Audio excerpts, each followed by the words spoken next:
Ozan oluyor. Bir fotoğraf olur. Hocam bir fotoğraf alabilir miyim?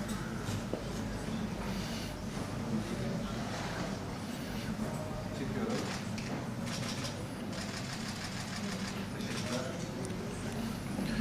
Good afternoon, ladies and gentlemen, and welcome to the opening ceremony of Exposome-Tr 2024. Exposome is a symposium which is organized by İzmir Biotype and Genome Institute, Biotype and Genome Center, and 9 Eylül University, and will be focusing on current research and innovative methods that examine the impact of environmental toxins and climate change on human health. But before that, I'd like to invite you to stand in silence for the memory of the founder of Turkey, Republic of Turkey, Mustafa Kemal Atatürk, and the heroes of our independence war. And then we'd like to sing our national anthem together.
Thank you. And now I'd like to invite the director of İzmir Biotype and Genome Center and director of 9 Eylül University, Professor Dr. Bayram Yılmaz, for his opening speech.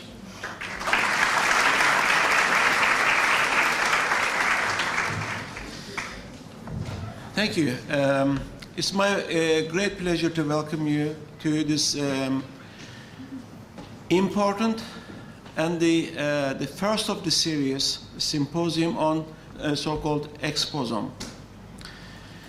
The idea started with a project application earlier this year when the Scientific and Technological Council of Turkey announced 1,004 project calls on waterborne and airborne toxicants and climate change impact on human health. We gathered a group of experts, and it evolved and it enlarged, and so that we invited a number of professionals, health experts, research scientists throughout the country, and eventually submitted the application, so-called Exposome-Tr, on the 17th of May. I think this was a great success because, as Professor Mehmet Kitiş underlined at the workshop earlier today, that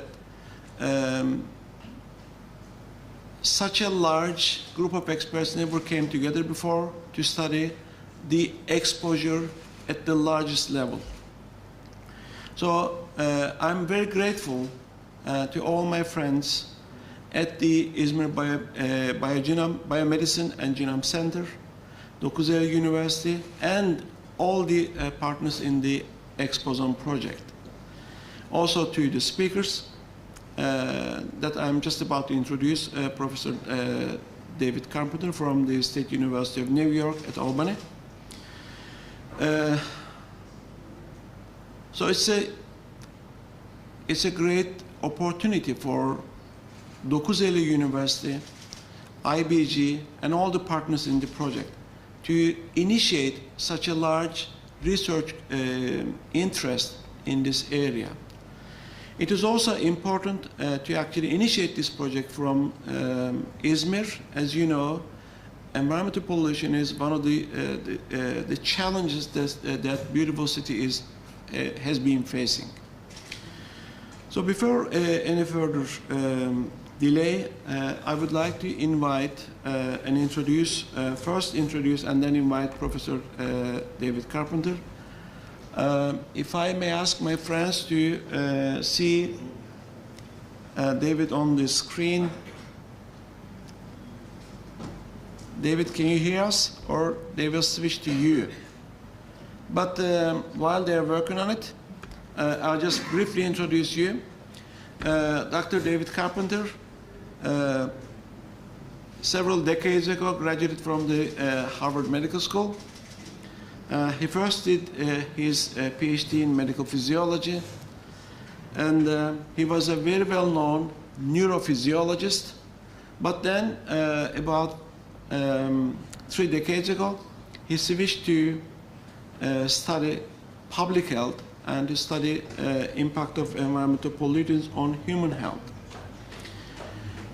He served for a long time as the director of the Wadsworth Research Institute in the state capital of New York, in Albany. And that is the Wadsworth Research Center is the center of the public health laboratories for the New York State. He was also the founder of the School of Public Health at the University of Albany as a part of the State University of New York. He's a world expert in environmental pollution and human health. He has been serving for a long time as a director of the Institute on Environmental and Human Health. And just last year, he managed to initiate a center of excellence in cooperation with WHO at the University of Albany, and as he is the director. And I'm also happy to tell you that I was one of the experts that he invited to serve on their board. So David, if you can hear me, if not see me, okay. Right. Okay.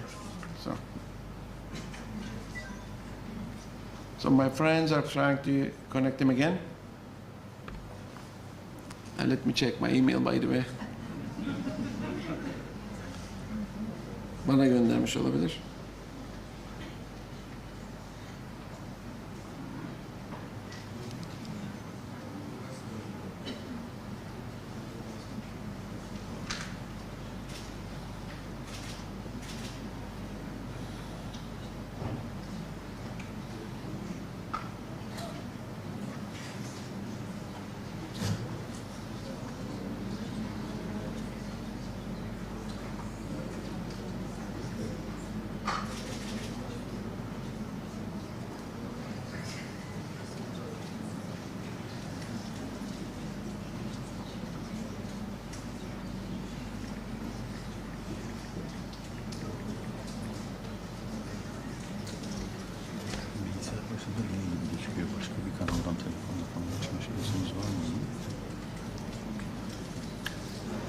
Yeah, there he is. Okay. Okay. Hello, young man.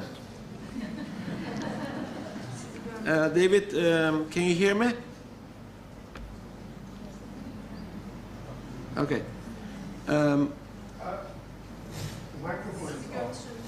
Okay, just... Hello, David. Can you hear me? Hello. All right, great. Okay. Great to see you and hear your voice. It's fantastic to see you and join us by Zoom. I recall that you have been to this city almost 17 or 18 years ago in 2006, and it would have been fantastic. Actually, we look forward to having you in Izmir again, but you're the keynote speaker for the symposium on Exposome. I've already introduced you. I've not shared the social stories about you, just the scientific ones. Thank you very much for joining us. David, please go on. My great pleasure. Let me share my screen.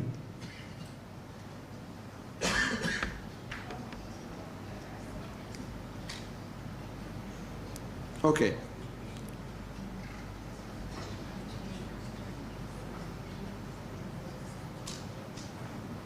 Yeah, if you can get it on the slideshow show mode.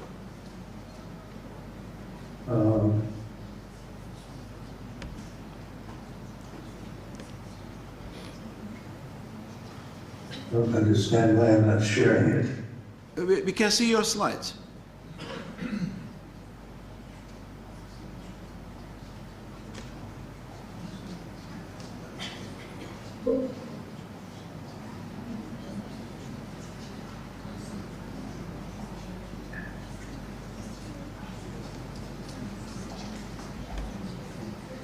David, we can see your slides and you, so you can start.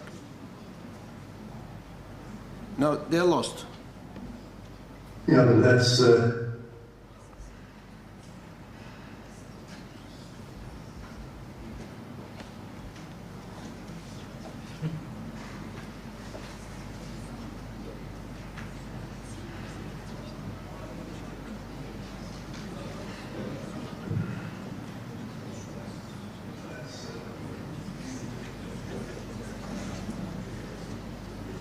of course I haven't. Yeah, could you share your screen again?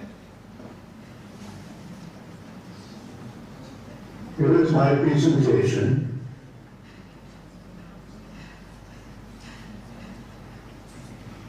Optimize.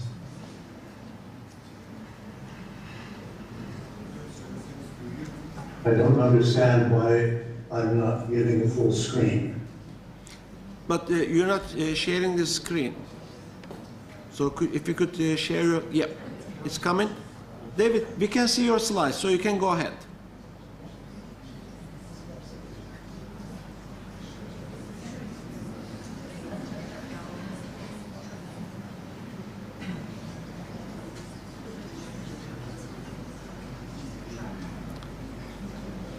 David, we can see your slides, and we can see you, so you can start. Well, you can hear me, Yes, we can hear you. but I'm unable to share my screen. But we can see your slides. You can't see my slides? Yes, Okay. you're all set. Well, I'm very grateful for the invitation to speak to you today. I'm just only sorry that I'm not there in person. But you do see my slides then. All right, here we go.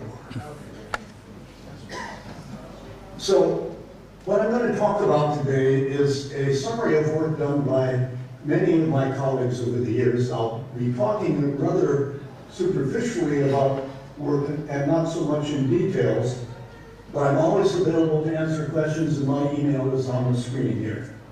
So I'm going to talk about polychlorinated biphenyls, PCBs. These are man-made chemicals that we've used for many years, and they're present in a whole variety of consumer products. They were primarily used for capacitors and transformers, but they were widely used in indoor spaces as solvents for caulk, for mastic, in ballast for fluorescent lights. And even though the manufacture ended around the world in the late 1970s or early 1980s, they are present everywhere. I can guarantee that everyone in this audience has PCBs in their body. The health effects have been studied, and we know them to be quite dangerous chemicals. Now, this is just the structure.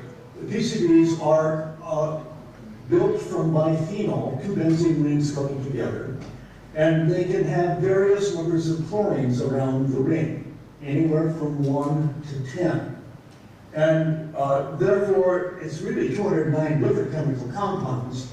And what we know increasingly is that not all the PCB chemicals, or we call them congeners, have exactly the same health effects.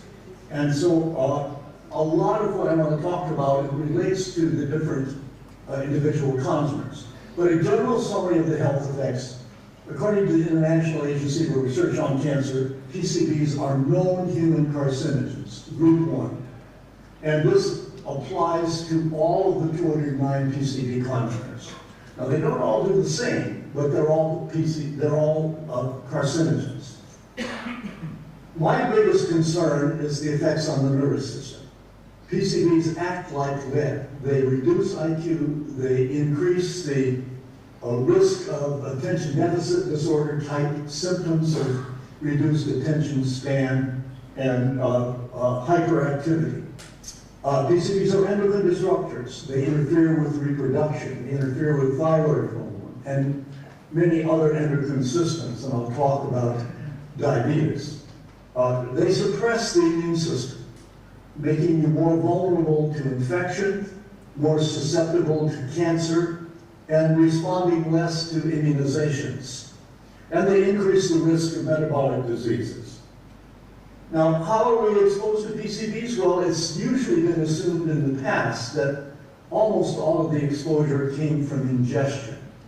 Now, we've contaminated the earth with these chemicals. They're fat-soluble chemicals. So if you had a piece of chicken for dinner last night, you got a little bit of PCBs along with it. They're in all animal fats. They're in butter. They're in whole milk. At low concentrations, but our body doesn't degrade them very rapidly. And so for most people, the amount that's in your body increases as you grow older. Now, you can absorb them through the skin, but that isn't usually an important route of exposure. A lot of my work, and my colleagues' work recently, has been focused on inhalation of PCBs. And this has been a subject that most people didn't pay attention to for a long period of time, mainly because PCBs are not all that volatile. And so there's only recently been a significant amount of work focused on PCBs as being inhalation for a route of exposure. Right now, this is just a table that shows the characteristics of PCBs depending on how many chlorines they have on the ring. So monochloral, that means 1 chlorine. Decachloral, that means 10. That's fully chlorinated. And if you look at the vapor pressure, you see that the monochloride are relatively high vapor pressure. It's not super high, but much higher than the PCBs with 10 chlorines. That also is associated with differences in water solubility. And log-octanol water coefficient, that the degree of lipophilic, and the rates of evaporation. So again, what you get in your food tends to be the more highly chlorinated congeners. What you get by breathing the air tends to be the lower congeners. Now, this is just an experiment done in my group. The upper panel shows one of the commercial mixtures of PCBs. It's Aerochlor 1260. This was manufactured by Monsanto here in the US. And down here on the left, that's where the 1 chlorine PCBs are. And up here on the right, that's where the more highly chlorinated ones. So the top one has 10 chlorines. Now, in the process of manufacture, you get relatively different amounts of different individual congeners. But in this commercial mixture, 60% of the weight is chlorine. And so most of the PCBs there have a relatively high number of chlorines. But if you blow air over that mixture, you get what's shown in the lower panel. You get the appearance of very low chlorinated PCBs, 1, 2, 3, 4 chlorines, that you can't even detect in the original mixture. You see that the most highly chlorinated congeners are present at much lower levels in the air, and that the whole panel has shifted to the left. again, this is evidence that even in high chlorinated commercial PCBs, there are lower chlorinated conteners present, and they can go into the air. All right, so one of our big concerns right now is PCBs in building materials. And this is especially in schools.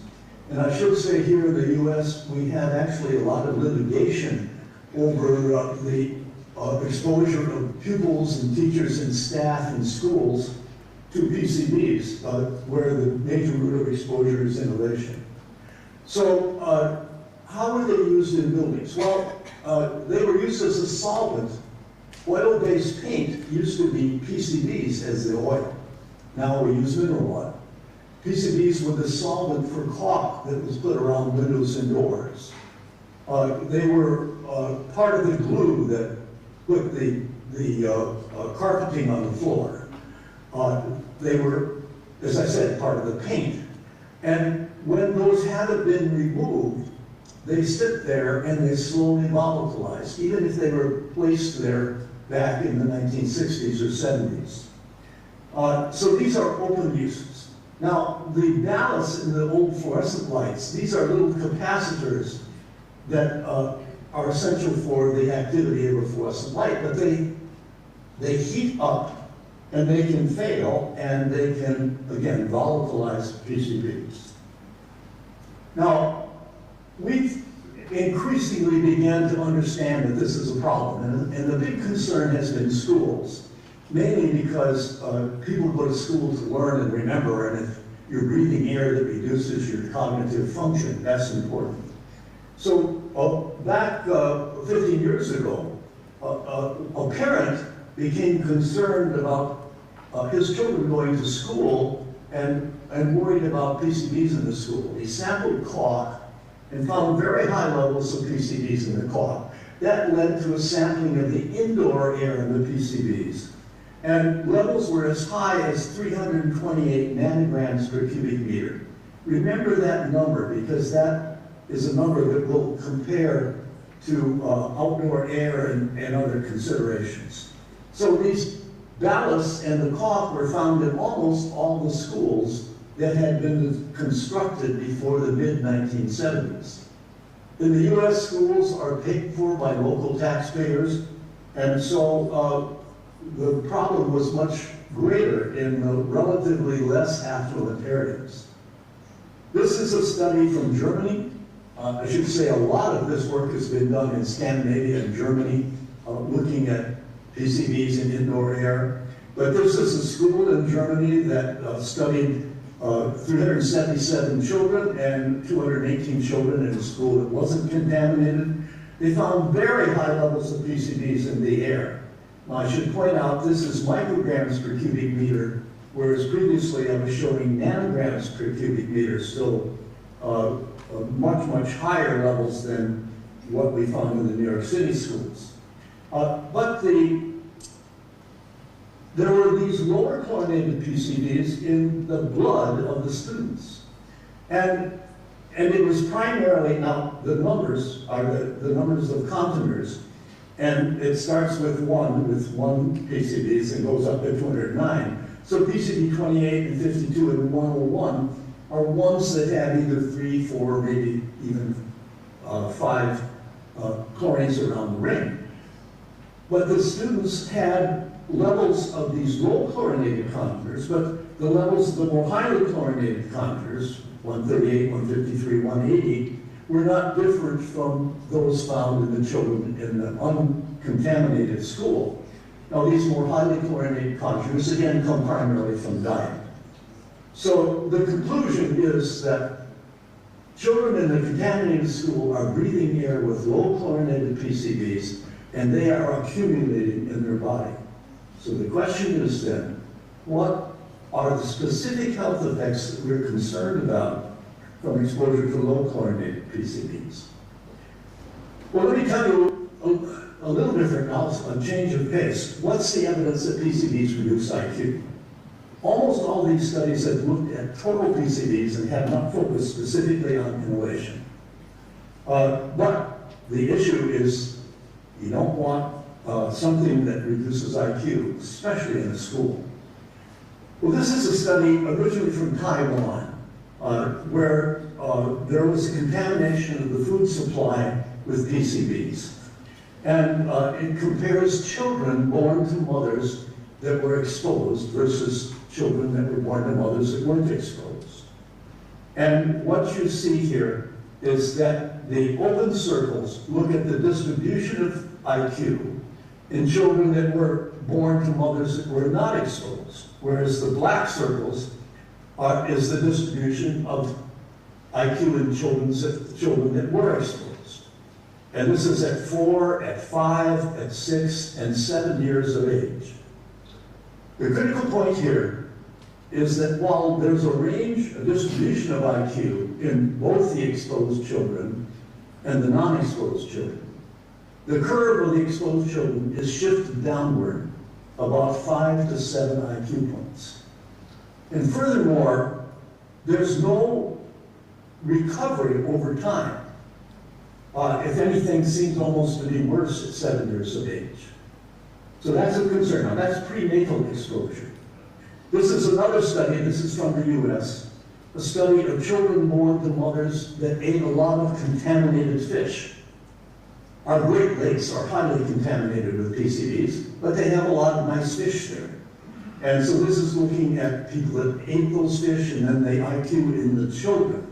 And they found that the most highly exposed children had a 6.2 decrement in IQ as compared to those children that were born to mothers that did not eat the contaminated fish. And the fish eaters' children were at the lower end of the normal range of intelligence. Now, my colleagues and I have long done studies with the Native American population here in the US. They live along the St. Lawrence River, and there are 3 aluminum foundries upriver from where they are. The foundries all use PCBs as hydraulic fluids. When they leak, they went into the water. The Mohawks, that's the tribe name, were a traditional fish-eating population, and so they got high exposures. Well, we looked at adolescents between the ages of 10 and 16 and took measurements of their PCB levels and gave them a whole series, a series of 4 cognitive function tests. And these are the results. For each of the tests, there were decrements in IQ, in performance, whether it's IQ or anything else, in relation to their serum PCB levels. Now, we grouped the PCBs in different categories, but independent of how you group them, there were decrements in performance in these cognitive function tests. Now, earlier the results I were talking about were all with prenatal exposure. So these kids, even at age 10, they had some prenatal exposure. They had some exposure by breast milk, and they had some exposure later in life. Well, so we can't rule out some prenatal effect. But what about adults? So we tested 277 adults between the ages of 18 and 79 on a battery of 18 memory and IQ tests. And we found, again, that the higher their blood level, their current blood level, the poorer they perform. So this is just a scatter plot. Obviously, there's a range of performance in any population, but when you see the higher the PCB level, this is the total PCB, long transformed, the poorer they perform on these 18 cognitive tests. So there's other evidence. There's been evidence from another group, excuse me, looking at people that were too old to have been exposed to PCBs before birth, but ate a lot of contaminated fish. And they also demonstrate that exposure to an adult reduces their cognitive function as well. This is a study done by Deborah Rice and her colleagues where they looked at a learning method in monkeys, and they exposed some monkeys to PCBs, and what you see on the right, the treated monkeys just took a longer period of time to learn the test. They all learned the test ultimately, but they're not as smart as the monkeys that weren't treated. My colleagues and I did another study with rats, and in this study, we fed rats fish that were contaminated from the Mohawk Reservation and compared their behavior to uncontaminated fish. They learned a task. They had to earn their water drop by drop by pressing a bar. But they only got the award 2 minutes after they pressed the bar. So the light would come on, they'd press the bar, and 2 minutes later they would get a drop of water. Well, what we saw, now this is male and female, FF is fish fed and C is controlled. So the animals started pressing the bar, and the control animals pressed the bar a little more frequently every time that, as time went by. And then at 2 minutes, they would get their drop of water. The fish fed, the contaminated, PCB contaminated animals, male and female, they pressed the bar more frequently all along. They were impatient. And furthermore, every now and then they would go, you know, give me the damn water, much more commonly than the unexposed animals. So what these results suggest, even in rats and in monkeys, that exposure to PCBs not only reduces intelligence and ability to learn a new task quickly, but it causes decreased IQ, impulsivity, attentional problems, a lot of evidence for poor school performance in children, poor language, and I won't talk so much, but there is evidence for deviant social behavior and even alterations in gender-specific behavior. So these are nasty compounds. You don't want them in the school. So that's what's said here. Exposure to PCBs do result in a reduction of learning and memory, and that's true whether you look at prenatal exposure, that of adolescents, or that of older adults. They reduce attention span. They cause greater inability to deal with frustration and ADHD-type activity.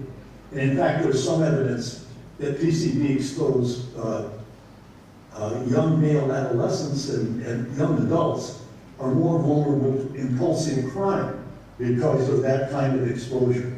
So, but the problem is that none of these studies have really looked at innovation as a route of exposure. All right, so I'm going to change tactics a little bit and talk about some of the studies that my group has done on PCB exposure from outdoor air. And these are ecological studies, so we don't have measurements of individual, either their PCB level or their behavior. But what we did was look at hospitalization for various diseases. In New York, we have a very good data set for hospitalization. If you go into a state-regulated hospital, which is almost all of them, that hospital must report to the state health department every disease you have when you're discharged. And it also, the data available to us had the zip code in which that person lived. So what we did was divide the state, identify in the state each zip code on the basis of whether or not it had an identified waste site containing PCBs. Or if it had an identified waste site, but that waste site contained something other than PCBs, or if it if it was a zip code that had no identified hazardous waste site. So that's just summarized here. This Sparks data, up to 15 diseases for every hospital inpatient, and we have information on age, gender, race, zip code of residence, and method of payment. Now, we also could get information on average family income from the US Census, and we have a behavioral risk factor system, which is run by our Centers for Disease Control, that will give county-level data on various behaviors. This is a map of New York State, and the red blots are zip codes that contain a PCB contaminated hazardous waste site.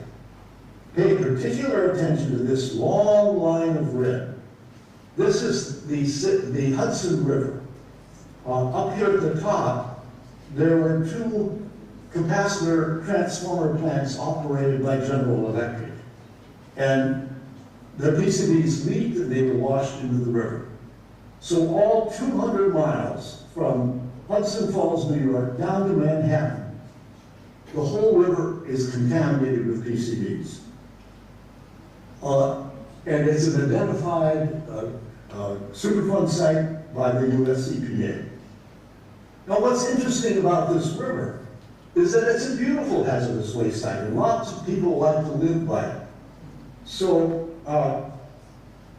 what we demonstrated is that if you live by the Hudson River and zip code on either side of the Hudson River, you're less likely to smoke than the rest of New York. You're more likely to have regular exercise than the rest of New York. You're more likely to eat a healthy diet with fruits and vegetables than the rest of New York. Furthermore, the people living along the Hudson River tend to be more wealthy. Their income is greater than in the rest of New York. So in general, they're living a healthier lifestyle. But this is now comparing odds ratios for hospitalization for cardiovascular disease, for high blood pressure, and for diabetes, where the zip codes that don't have any hazardous waste site is a reference. This is zip codes with containing PCBs over the full state, and what you see is for all of these diseases, for cardiovascular disease, for hypertension, for diabetes, you're more likely to have those diseases if you live in a PCB-contaminated zip code. Now, socioeconomic status is a very important confounder here, and we couldn't control for that very well, except by comparing what we saw in the Hudson River. And as I've already shown you, people living along the Hudson are wealthier, they have a healthier lifestyle, but we found that their rates of hospitalization for cardiovascular disease and for diabetes were even significantly higher than just for PCBs. Now, the people living in zip codes with other waste, they also had some elevations in these diseases, presumably due to other chemical contaminants that we didn't really measure. But this would suggest that inhalation of PCBs is the more likelihood of exposure. Just because you live by a contaminated river doesn't mean you eat contaminated fish. And there's strong advisories not to eat contaminated fish from the Hudson River. Also, most people don't swim in the river or wading in contaminated sediments, which would possibly lead to dermal exposure. So our hypothesis was that this was inhalation, breathing in PCBs. It's well known that PCBs are more likely to volatilize from a body of water than they are from sediment or soil. So then the question is, well, what are the air PCBs? Now, this is outdoor air. Remember, I was telling you that some of the indoor air was 300 and some nanograms per cubic meter. Well, if you live in a remote area, it's much less than 1 nanogram per cubic meter. What we found along the Hudson River was values up to about 4 nanograms per cubic meter, and that was at the higher area where the sediments are more contaminated, but also down near to Manhattan. There are levels up to 2 or 3. And so if inhalation really is the root of exposure, and if PCBs are causing these diseases, this suggests that there's harm from inhaling air that has PCBs that are 4 nanograms or less. Well, as I said, those are ecologic studies. They do not directly measure PCBs in people or in air. So we use those as hypothesis generating, and we studied in 2 populations where we got measurements of individual PCB levels, we got their clinical chemistries. This is looking at both systolic in red and diastolic in black blood pressure by the log of the PCB concentration in residents of Anniston, Alabama. And what you see is their blood level of PCBs is correlated with their blood pressure. Now the dashed lines are the bounds for what we call hypertension, systolic hypertension and diastolic hypertension. The point is that their PCB level increases the risk of hypertension, but it increases blood pressure even in areas that would be considered normal. And this looks at, this is complicated, pay only attention to this panel, depending on whether you're talking about clinical hypertension, diastolic, systolic, or both, very strong associations with PCB levels. Now, nobody thinks of blood pressure being related to PCBs. Our results suggest it's a major risk factor for PCBs.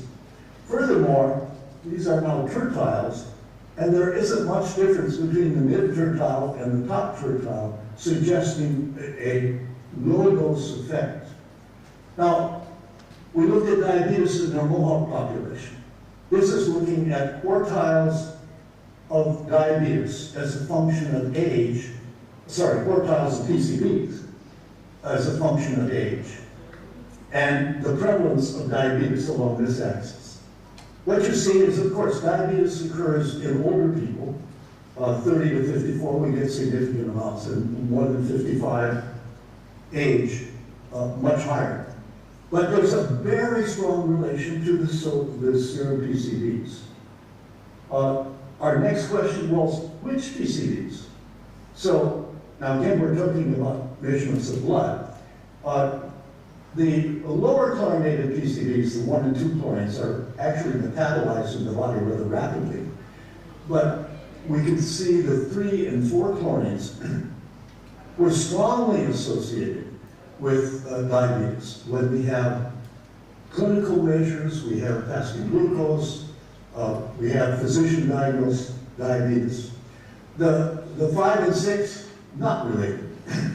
7 and more, not related. We did have measurements of some pesticides, hexachlorobenzene was related, but not nearly as much as the lower chlorinated PCBs.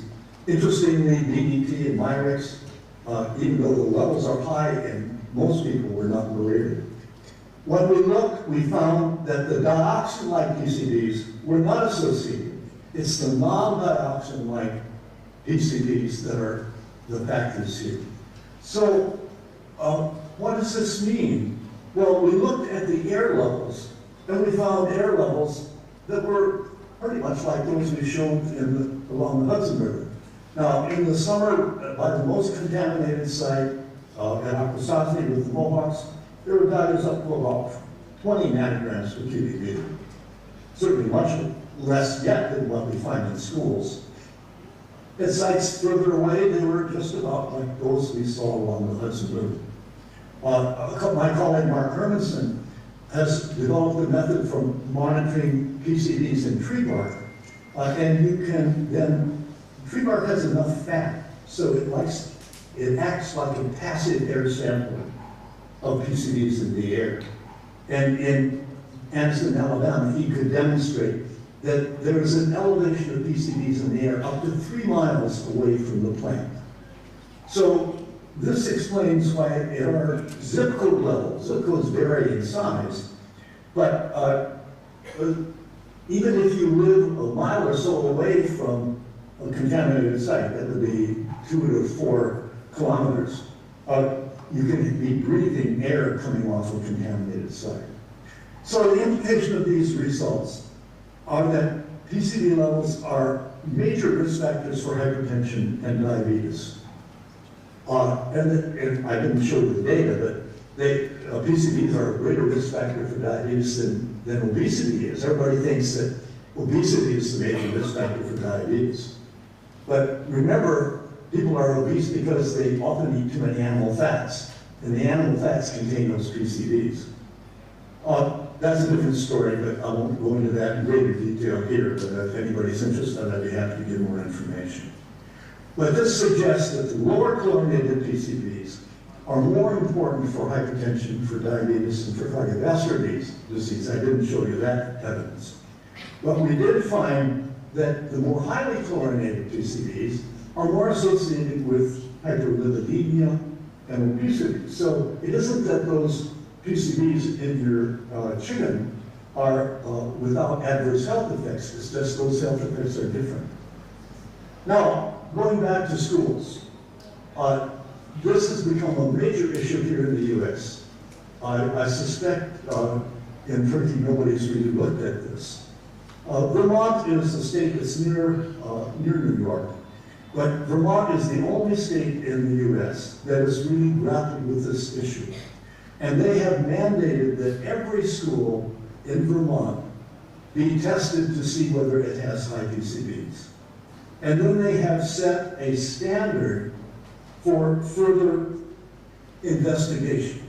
And this is complicated, but this is a standard that they set for different ages of children and staff, the exposure time, how many hours a day they were in the school, how many days a year they went to school, how many years they worked there. For teachers, it's much older than for students, obviously. And then they set screening levels for non-cancer health effects and for cancer health effects. What they chose as the value for every school in Vermont was 15 nanograms per cubic meter. Now that's much less than the values of 300 and something I showed you for New York City schools. So, indicating that this is a fairly aggressive value. Now, if their cancer screening level was a little bit looser, whether that's appropriate or not is another issue.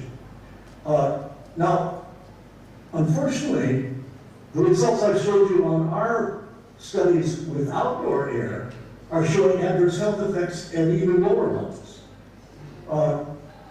And so the question here, for hypertension, diabetes, I can show you menstrual irregularities in cancer, but we have evidence on that too, for inhalation exposure.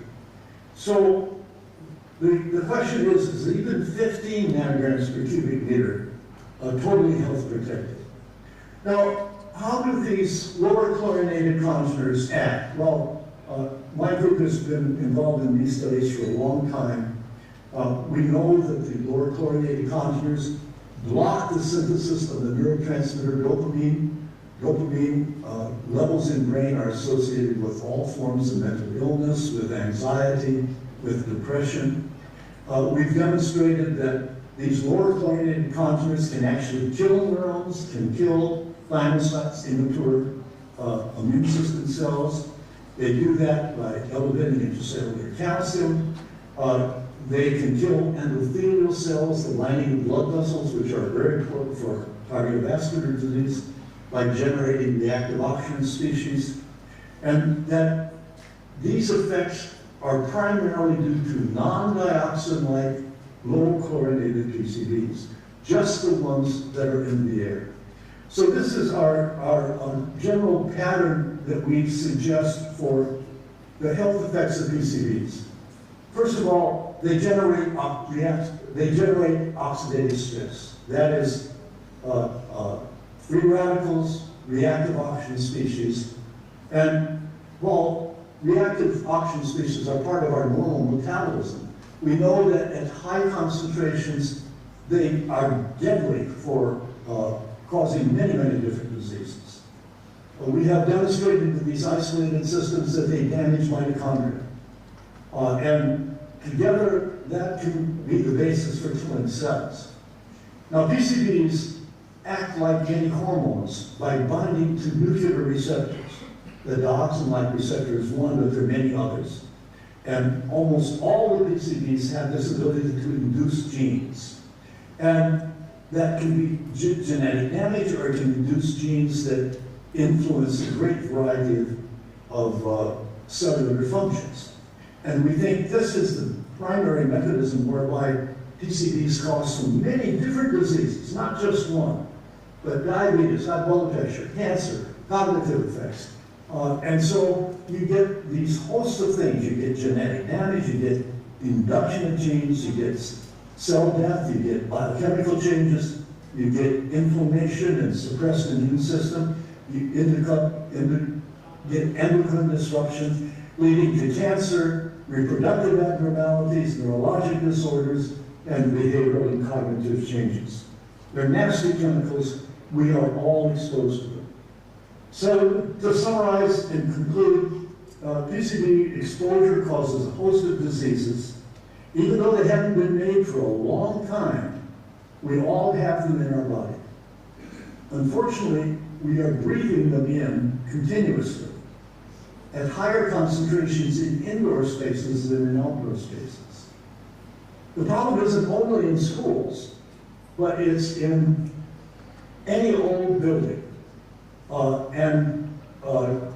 The problem is they remain in our bodies, in our food, in our water, in our air, and continue to promote disease.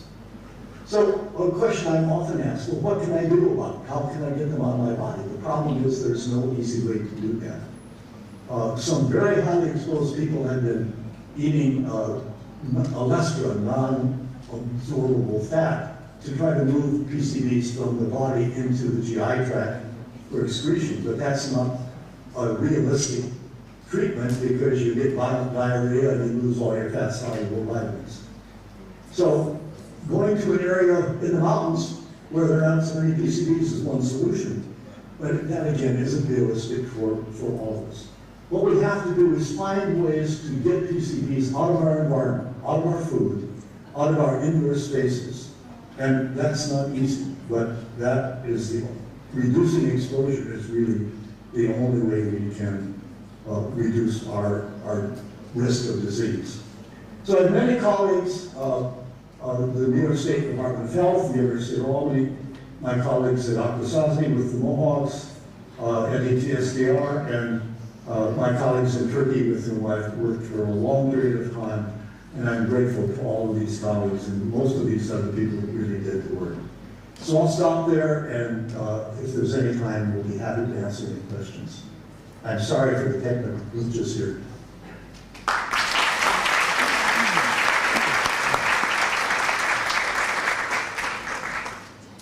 All right, David, thank you very much for a comprehensive presentation and sharing your data with us. I think we can take some questions. I will try to convene the questions to you. Right, questions from the audience.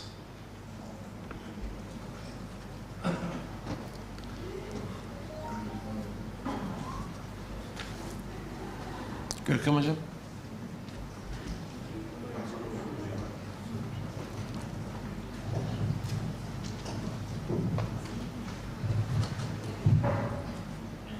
Thank you very much for your presentation. It was very interesting for me. Just because of my curiosity, I just want to ask that in this water experiment, we think that the rats develop a kind of addiction to PCB containing water. David, did you hear the question? No, I did not. Sorry. Okay, so Görkem hocam, Closer, please. yeah, It's working. yeah. Could you repeat the question? Sure. Do you think in this water experiment, the rats developed a kind of addiction to PCB containing water because they, express the impatient behaviors? So that's just because Okay. of curiosity. I want to Did you get the question? No. I'm sorry, I still didn't. Okay. The question is simple. The sound is coming through very fuzzy. So Okay. I hear talk, but I can't understand. Okay. When you did the experiment in rats with the water containing PCBs, do you think the animals developed a kind of addiction to the PCB containing water? Well, I'm not sure I understood the question yet, but I did understand PCBs in water. And addiction. Do you think the rats did get addicted? Well, let me answer the question. It may not be the same question. Right. If I understood the question, is PCBs in water an issue? That's not been studied very well. But these lower chlorinated PCBs that are in air are also present in water. So if your water is not treated with a very powerful activated charcoal system, you're going to be drinking the same PCBs that you're inhaling. That probably isn't the question that was asked. But Okay. I'm sorry if the sound Okay. is not coming through clearly at all. Okay. We can take one more question. Right. There's one question at the back. Thank you for the eye-opening talk. You said that the main route of reducing PCB effects was reducing exposure, but are there any drugs in the works for neutralizing or perhaps making metabolizable the PCBs so that we can get them out of our body or stop their effects in our body? Okay. David, the question is if there is any drug to speed up the metabolization of PCBs in the body.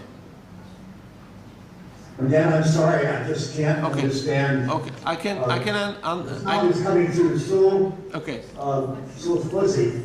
okay, I can answer the question. No, there is no drug to speed up the metabolization because they can bioaccumulate in the fat. Unfortunately, there is no way. David, thank you very much for your contribution. And in the next symposium on the Exposome-Tr, we would very much like to see you joining us, and it would be a great pleasure. Thank you very much, and good morning to you. Thank you for your attention. I'm sorry, I can't do the questions. Okay, no problem. Okay, thanks. Dear guests, we have a coffee break now, and we hope it can be a great opportunity for networking. After that, we'll be here 4:30 p.m. with the session 1, and enjoy now our coffee break.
istiyorum. Sayın Profesör Doktor Nuri Azbar, Ege Üniversitesi Biyomühendislik bölümü. Ama hoca yok galiba. Pardon. Buyurun hocam. Buyurun hocam, lütfen kürsüyü size bırakıyorum. Ama kendinizi kısacık tanıtırsanız çok sevinirim. Olur. Geçer misin? Olur. Ya da yani buradan geçelim ya. Sıkıntı yok. Tamam. Buraya bakacağız zaten. Hiç isterseniz hocam sunum olsa. Şimdi nasıl yapalım? Az önce konuşuyorduk. İngilizce mi devam edeyim? Türkçe mi devam edeyim? Organizasyondan arkadaşlarımızın önerisi nedir? All right then. All right. So we have some online non-native speakers then. So good afternoon, ladies and gentlemen. This is Nuri Azbar from Ege University. I'm really privileged to be here standing before you as the old alumni of the 9 Eylül University. Thank you for the kind invitation. Really, it feels great for me today. I'm the professor at Bioengineering Department and been focusing on biofuels, climate change, life cycle analysis, and water footprint calculations. Of course, as an environmental engineer, our main expertise area is the industrial wastewater treatment and water treatment. Today, as the session topic implies, I was asked to give a speech on overview of climate change, so that's going to be the main topic for me today. Actually, the climate change, has become a crisis right now that affects the health of all over the world, including the droughts, water pollutions, and all other diseases. This is not a new topic. Scientists have been warning the managers, presidents for 64 years by now. You see the graph? That's a 64 years old original graphic. Starts with the year 1960, and the scientists working on the atmospheric chemistry, they have measured, modeled, calculated the atmospheric concentration of carbon dioxide today. It is so precise, you can see by 2024, it is around 400.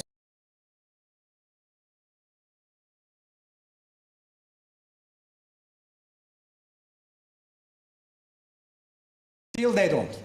I tell you, we had many international conferences like COP28, nothing changed. No solid actions yet. Everybody is talking, speaking, discussing, but in the end, we have no real results.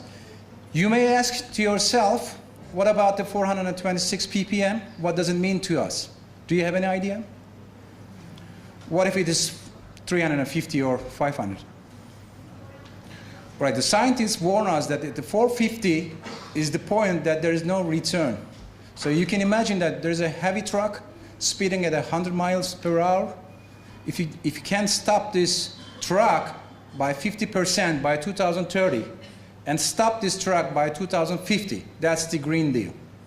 So there's a big risk if we can't stop this business as usual carbon emissions in our society. So let me just summarize what the Green Deal tells us. I'm sure you are familiar with the Green Deal. I'm just going to give you some reminders here.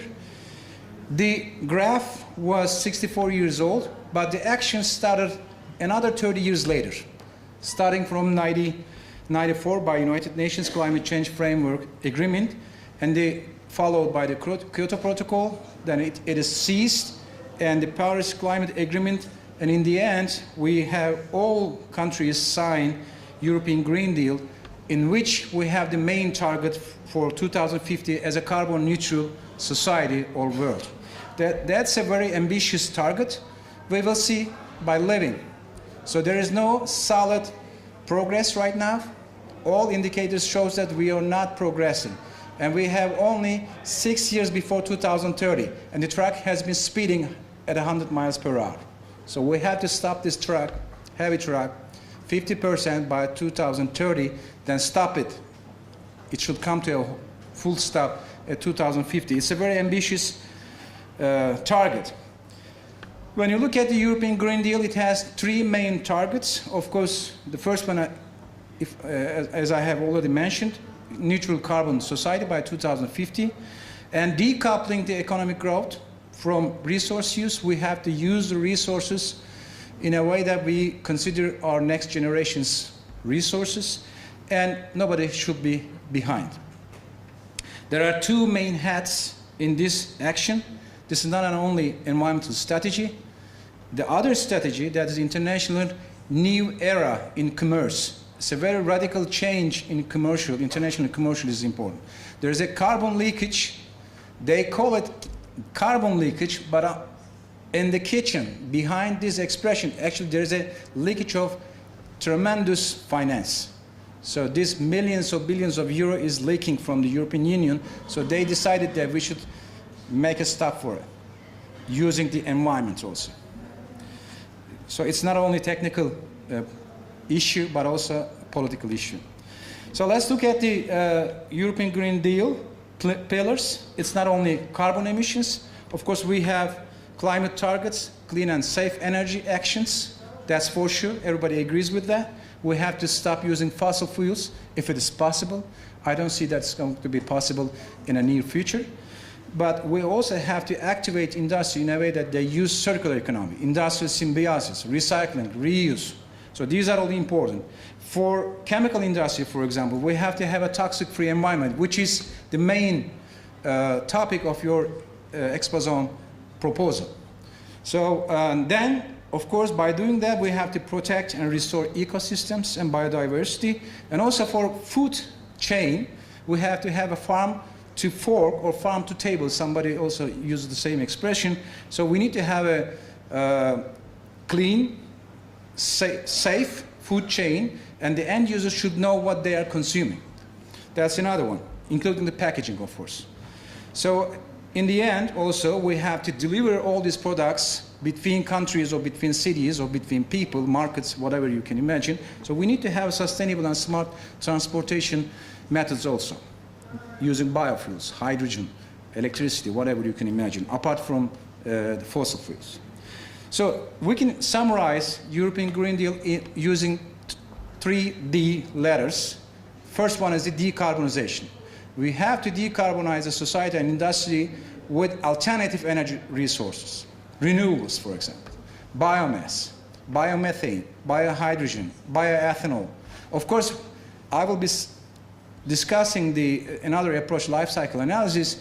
When I say bio, it may sound like a very interesting, nice stuff, but in the end, you may see that it's not that innocent, actually. So we have to do something about it. In your projects, I like to underline and I like to draw your attention to life cycle analysis methods.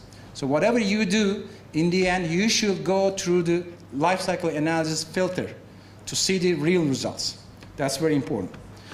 And dematerialization stands for circular economy. So we need to dematerialize, use less raw material. We have to have an efficient resource use for the next generations. That's dematerialization. So without losing the functionality of your product, and if it's possible, having a reasonable price on that, generally when you go with the dematerialization and other recycling systems, the prices goes up compared to the conventional production. But it depends on the production scale. And detoxification, that's your topic again. We have to detoxify the environment. We have to clean the environment in a way that we use alternative raw materials for chemicals and detoxify the environment. That tells us that we have to change, we have to have a radical change in our business as usual economy, in which we have the human-centered sociological vision. So we have to replace it with another one, which is eco-centered sociological vision, which includes, and the eco-efficiency, circular economy is dominated. So we have to make this real go. So we have the zero waste action in Turkey. It's a good start, but my opinion is that it has to combine with industrial symbiosis. So we started, we gave it a good shot, but it has to turn into real industrial symbiosis. And the hierarchy of waste management should be that we should reduce the sources, the use of resources. Then the last option should be disposal. But it's other way around in Turkey right now. You know, we dispose it. The first option is always dispose it, not to use it. So that tells us again that we need to activate sustainability and green production in our society. So that's very important. And clean production in industry, eco-efficiency, ecological productions, economic productions should be our new way of production. That's crucial that we should be using best available. Actually, it was replaced by the best practicable ones. So there are vast amount of documents on that. Each industry could easily find the better one. There are many publications on that, which tells us that this production line is better than that. And we also have to change our mind. That's the main problem, actually. I don't think we have a technical problem. All these technical approaches available in our hands, but the problem is this. We cannot switch this from A to B. So decision makers, that's our main problem, even in Izmir right now. You know the Bay, Izmir Bay, I'm so pissed off. I'm so angry with these managers and the mayors, whatever. So it is only what to do with this one. I'm sorry that I have to tell this news. Anyway, it's not my university right now, so I can speak very freely. Rector is also not here. So, but as a person living in Izmir, I'm really, my heart is breaking. I don't want to drive by the bay, but I have to every day, and I see and smell it. Anyway, and this solution is very simple, and we're making so much excuses about it. That's really make me angry. Anyway, we have to change our mind first. Business as usual, in which our main purpose is the economic growth. That's the main problem. And the profit and the income to the partners. That has to be changed. You may ask yourself, what is our main purpose? Isn't that we make money? Yes, correct, but in another way. Taking the environment into the line, which we'll be speaking as a last slide. Here, environment that we always exploit it. That's the main idea in the business as usual. We exploit the environment all the time, but we don't show any respect to it. But in the new business model, sustainability and quality of life is the main purpose. And the well-being of partners is the main purpose. When you go through this pathway, your income increases automatically, actually. That's the thing we don't see much in Turkey or in countries like us. And eco-friendly products, designed for environment. So we don't do it. We design the products for profit. There's a big competition between alternative ones, right? So we say ourselves, how come I can produce a product with a less price? But design for environment, actually, when I will be showing you some indicators. For that, I'm also teaching green design for the designers. And in that courses, I hope that they will be using in their professional lives, but I don't see much. That's possible, and you can still make money. Even you can make more money because there is a commercial part of it. You can put that material into your commercial information systems. And in that matter, environment we're going to be in harmony with the nature, and we realize that the natural resources are not unlimited, so sustainability is kicking in. And eco-efficiency, of course, as an environmental engineer, whenever we say that to the industrial people, you should invest some money on the wastewater treatment plants, air pollution, remediation systems, whatever, they say it's an extra cost. They're right, but the problem is that they never calculate the product's cost, including the environmental investments. The tax for environmental productions, environmental processes is not considered. So we can tell them that you can still do your productions, and it could be ecological and also economical by using pollution prevention, cleaner technologies, design for environment approaches, zero discharge approaches, and environmental management systems, of course. It's widely applied in Turkey right now, but I don't think it's very practical. So in your marketing function also, you do your homework in production, but now you have to convey this information to the end users. So you need to have some environmentally friendly marketing pathways, like you should target the green consumers. Of course, you have some higher prices, but there's always a customer for it. And green marketing, advertising, green labeling, you will make sure that your green consumers will detect your product with the green label. So it will just blinking to the customers. And the green pricing, so of course, generally it's more expensive, you know, because it's not widely applied. And green packaging, if it's possible, no packaging at all in your products. And green distributions, of course. We have to stop. Doesn't matter you produce the best, the greenest product in your factory, but you're transporting that material from here to China with a diesel running engine. So that's a little bit confusing. So those are the indicators for our operations. So for any products, we have the indicators for quality, the color, the price, how heavy it is. Those are the things. But now we have other quality indicators, such as what is the water intensity of this product? That should be in the marketing system also. Energy intensity, waste intensity, the natural land ratio, how much natural land was invaded just because of this production line. That's also important. That's also affecting the environmental sustainability of this product. And for products, again, how much of this product is produced by using recycled, reused materials. And also how much restricted substances, chemicals was in the product, in the line. So, and the intensity of the green gas emissions, of course, energy consumptions and the carbon footprints, especially product carbon footprints. And for eco-efficient process, we have to follow, I'm not going to go through each line, but we have to change this switch from the business as usual to sustainability. So those are the recipe that we can follow. If you want to have even deeper information, you can just scan this, and there are pages of information for cleaner productions. And the motivation that we can convince the industry people is this. In Turkey, unfortunately, the money is the only way that we motivate the industry. So not the environment. When you say that you can protect the environment, they say, yes, by my heart, I believe you, but in the end, the money talks. So we can, as long as we show them that you can also make money while you're protecting the environment, that's the recipe. So they can realize the pollution prevention, they can have an enhanced process waste management, recycling and reuse, efficient use of resources.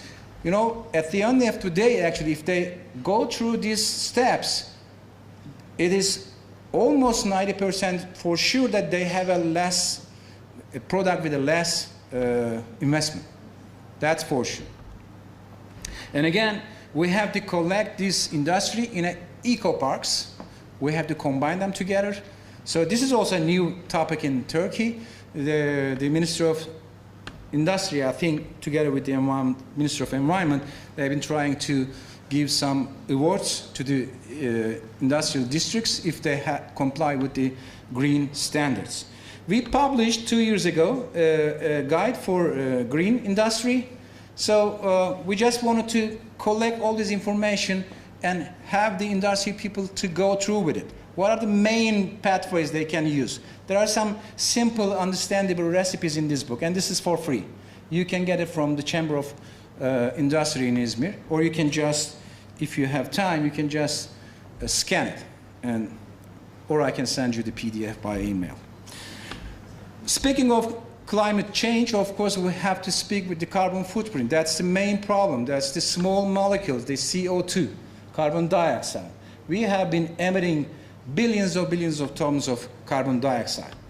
And who are the winners? In terms of emitting, they are not the winners actually, they are the losers, I think, in terms of environment. Those are the guys, India, China, Japan. I always give the same example. I try to give this example. Imagine that a bucket full of water, there are some punches around the buckets. We have the lowest, almost lowest punch or hole around the bucket. Can you imagine it? And when you look at the bottom of this bucket, it's all gone. Gone by China, gone by India. So almost 40 billion tons of carbon dioxide each year is emitted into the atmosphere. And those are the guys who actually destroyed the environment, and now they're turning back us to our, now you should pay for it. So you're the one who make me sick, and now you ask me to pay for it. That's all about the European Green Deal. So we have to make sure that we don't be fooled on that. And our government, I'm sure they're working really hard on that. So I'm not saying that we are not innocent. We're also emitting. But when you look at the China, it's 20 times more, or India. So those are the estimated, when I told you what the 450 ppm tells you, that's the answer. So 450 ppm is the corner point. So the scientists working with the atmospheric chemistry, they tell us that if we continue as a business as usual to accumulate carbon dioxide in the atmosphere, there's a goal to keep the global warming below 2 centigrade Celsius, right? That's a dream right now. So we think that it will be over 3 degrees Celsius in about 20 years or something. So we will have more and more climate crisis all over the world, which we actually experience right now. So for 1.5 degrees, the residual or remaining mass that we can emit is 360 gigaton. So each year you emit 41, so 360 divided by 40, you have 9 years, or depending on your target, you have 15 years. So that means that in our lifespan, for all these people sitting in here, we will be seeing this crisis. And your children and their children, I can't imagine what situation they will be experiencing, and we will feel all guilty for them, actually. So what is the solutions? If you're a smoker, what is the first thing you should do? If you're coughing and you're complaining about your sickness, you should stop smoking, right? And European Green Deal tells us that by 2030, stop smoking 55%. And 2050, stop smoking. Does it end? No, because you destroyed your lungs, then you have to clean those two. CCU and CCS, carbon capture and utilization, carbon capture and storage, whatever you can imagine. Now in the United States, they're spending billions of dollars to absorb carbon dioxide. It's such a small molecule from the air. They like to keep it, absorb it, and put it down somewhere. So those are the really critical solutions.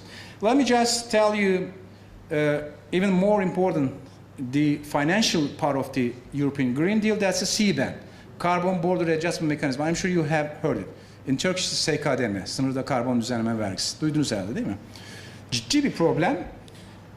And yes, European Green Deal has some roadmap for the application of this action. They are trying to have some fair transformation for Europeans, not for us.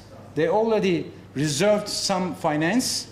At least 185 billion euro will be provided by the governments in Europe, and the rest will be collected by CBAM from us. That's what I told you. You're the one who made me sick. Now you're asking me to pay for it. So that's the political part of the European Green Deal. That's a fact. We cannot change it. CBAM is on the way. In 2026, in about 1.5 years, we will be getting some invoices from European Union. How much, I'll tell you. And let me just go a little bit faster. We are in the monitoring period between 2023 and 2025. At the end of the 2025 and the 1st of January 2026, I'm sure that I will show you that some critical industrial people will be getting emails with the invoice attached saying that you have now CBAM taxes apart from your production cost. And Turkey is known to be the worst country that will be affected after Russia, because we are a very huge cement, iron and steel producer, fertilizer producer. So we have at least 45% commercial relationship with the export and import relationship with the European Union. And there was a nice study a couple of years ago, TÜSİAD, that's the Turkish Businessmen Association or something, I forgot the real name, but they made a calculations. for each sectors. There might be some Turkish expressions left, so I'm sorry for that. But in summary, what they told us, considering the price for carbon between 30 to 50 euro per ton, they calculated in the worst scenario, we may be ending up paying 1.8 billion euro per year, multiplied by 30 years for if you don't do anything, business as usual. So you'll be paying at least 40 to 60 billion euro to Turkey. It's like euros are flying to the euro. That's only for 30 and 50. Now, what happens? You see, it's estimated that the carbon price will be, most likely it will be 200 euro. So each year, maybe 10 billion euro, 15 billion euro will be going to the European Unions. Of course, we are not just watching it. The governments and the related ministries have been working really hard on that. They have some roadmaps. You may download it. It's publicly available. So there are many roadmaps here, which is really important. I hope that we can realize it in time, before 2030. Let me just underline another fact. We have talked about the carbon emissions altogether, but there is also another expression for carbon footprint. It's the product carbon footprint. I just took this picture last week in Denmark. I was asking for a water. You know, we used to have the water either in a glass bottle or a plastic bottle. When they gave it to me, I told you, I asked for water, not for fruit juice or something. They said it's water. Then I realized that I started to read it. I think it's too small to read, but I summarize it for you. There's a carbon footprint value on it. It's 72 grams per bottle. And it also tells you that this is made of recycled cellulosic biodegradable material, which is 18% better than the plastic and the... This is so simple. And this is your daily life example, and we're having a hard time with the industry of iron and steel. Millions of tons of carbon dioxide will tell them you have to reduce it. So they're rejecting it. Of course, there are some others who has been working on hard. Last but not least, of course, we also have to talk about the water footprint. We also have to do the same calculations for products. There are some huge water footprints in our products or in our daily lives, especially the agriculture. You see, 89% of the whole water that we consume is used in agricultural system. That's for Turkey. The ratio is almost the same in other countries, but we have been consuming huge amount of water just because of the wild irrigation systems. And let me remind you, I'm sure you heard the Earth Overshoot Day. It is August 1st this year for Turkey.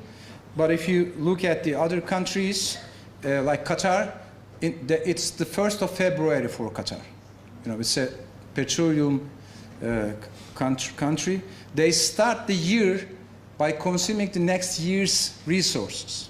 So we're living in a planet as if we have 2 or 3 planets, but it's not the fact. So we have only one planet. And those are my last few slides. You see Industry 1, 2, 3, and 4, the digital transition. And in Industry 5, which is actually invented by the Japanese people, you know, they are one of the most minimalist nation, I think. They like to live simple. They don't have luxury cars, luxury furnitures, luxury homes. You know, they live in a 30 square meter rooms. It's a room for us. What they consider house, it's a room for us. They say that we should live minimalistically. We should have a society, a super wise or super smart society. I skipped the super part from that. We should use just a little bit of our brain. I think we should realize this one. And the last messages to take away with you, this is the only planet that we can live until the God creates another one. And Elon Musk, you know, he has been sleeping in his own factory. He likes to go to the Mars. I think he already realized that this is not a planet that we could still live. but he wants to do something, and even the tickets for Mars are around $20 billion or something. If you are rich enough, you can buy it from now. But that's not the case. So we should look after our Earth. We should not turn our back to the nature, because nature is always warning us. A couple of days ago, I was giving another conference for a water day, including the focusing on the water. I was saying that there's a drought, there's no water, and there was a huge rain outside. They were just laughing at me. You're saying this way. I said, this is anomaly. This water is not useless, and the amount that it rains right now has to come in 6 months, not in 1 hour. That's also another crisis. That's also another anomaly. So I hope you enjoyed the presentation, and thank you for your attention. If you have any questions, I'm happy to answer. Thank you.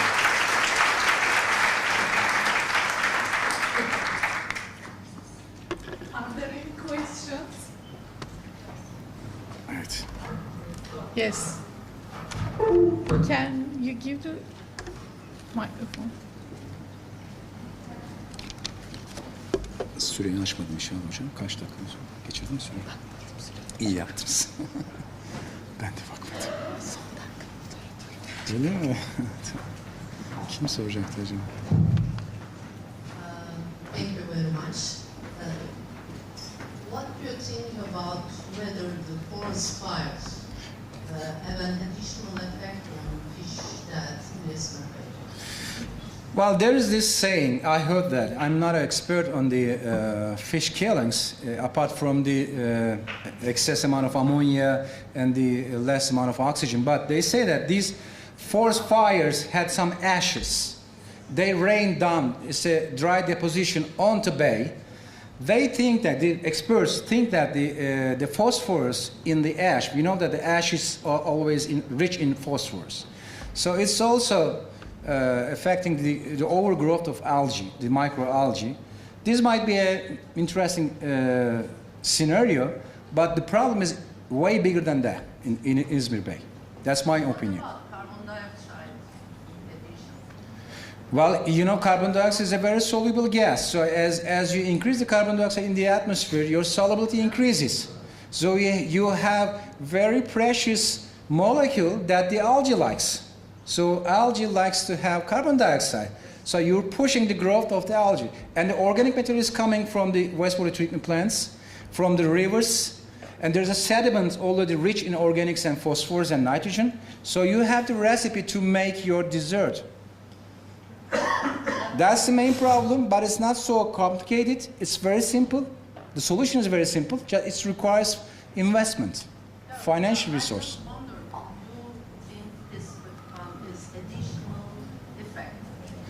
Well, I think it's temporary. It's just a temporary. Let's imagine that during the forest fires, we had, let's say, 1 ton of ashes, and it contains 3% of phosphorus. Multiply it, 30 kilograms of phosphorus is deposited on the surface.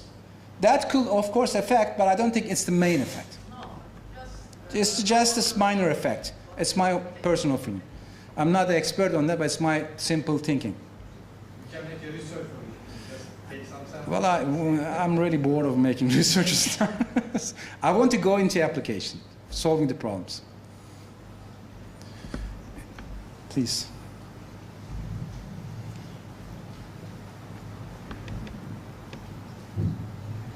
Thank you for informative and comprehensive presentation. I want to ask, how can we use these carbon dioxide in different areas for applications? Is there any ways, I read somewhere, it may be used for building reconstructions, for additive elements for cements, as biomimetic approach? Excellent question. That's what I've been doing for the several years right now. So carbon dioxide, we can turn the crisis into opportunity. Carbon dioxide is one of the most valuable commodity, actually. It's a commodity chemicals. So you can produce methanol, for example. You can absorb the carbon dioxide from the industrial chimneys or the stacks, produce methanol. So methanol-based marine system is on the way right now. So you can produce biofuels alternative to fossil fuels. So you can produce some other, let me just give you a short story. A group of scientists called me from Russia. I was really afraid, by the way. I thought they're mafia. But since I've been working with as an engineer, not a scientist, I'm also expert on the algae production, but I'm not saying that I'm an expert. We built some laboratories and some pilot scale systems, and also managed some algae calls in the past. Anyway, they have seen this algae production expertise from my side. They called me. They said that, can you produce protein for our astronauts for enough for 9 months? Then at that time, I was so scared that they're mafia. I said, no, I don't know how to do it. You know what they're planning to do? They like to, even if one of our Turkish astronauts, they sent the algae to space or somewhere for research. So algae, you're breathing carbon dioxide, right? So something has to absorb it. They have chemicals for it for 9 months. But algae is the perfect solution. You can produce carbon dioxide, let the algae absorb it, more protein for survival. So there are many wide, countless opportunities, options that we can use the carbon dioxide, as long as you see it. Thank you so much. All right. I think that's it. Thank you very much. Thank you for your time. We have a change in the program. The second speaker will not be able to present you today. So I'm going to invite Sedat Gündoğdu from Çukurova University, who is going to talk about plastics and climate changes.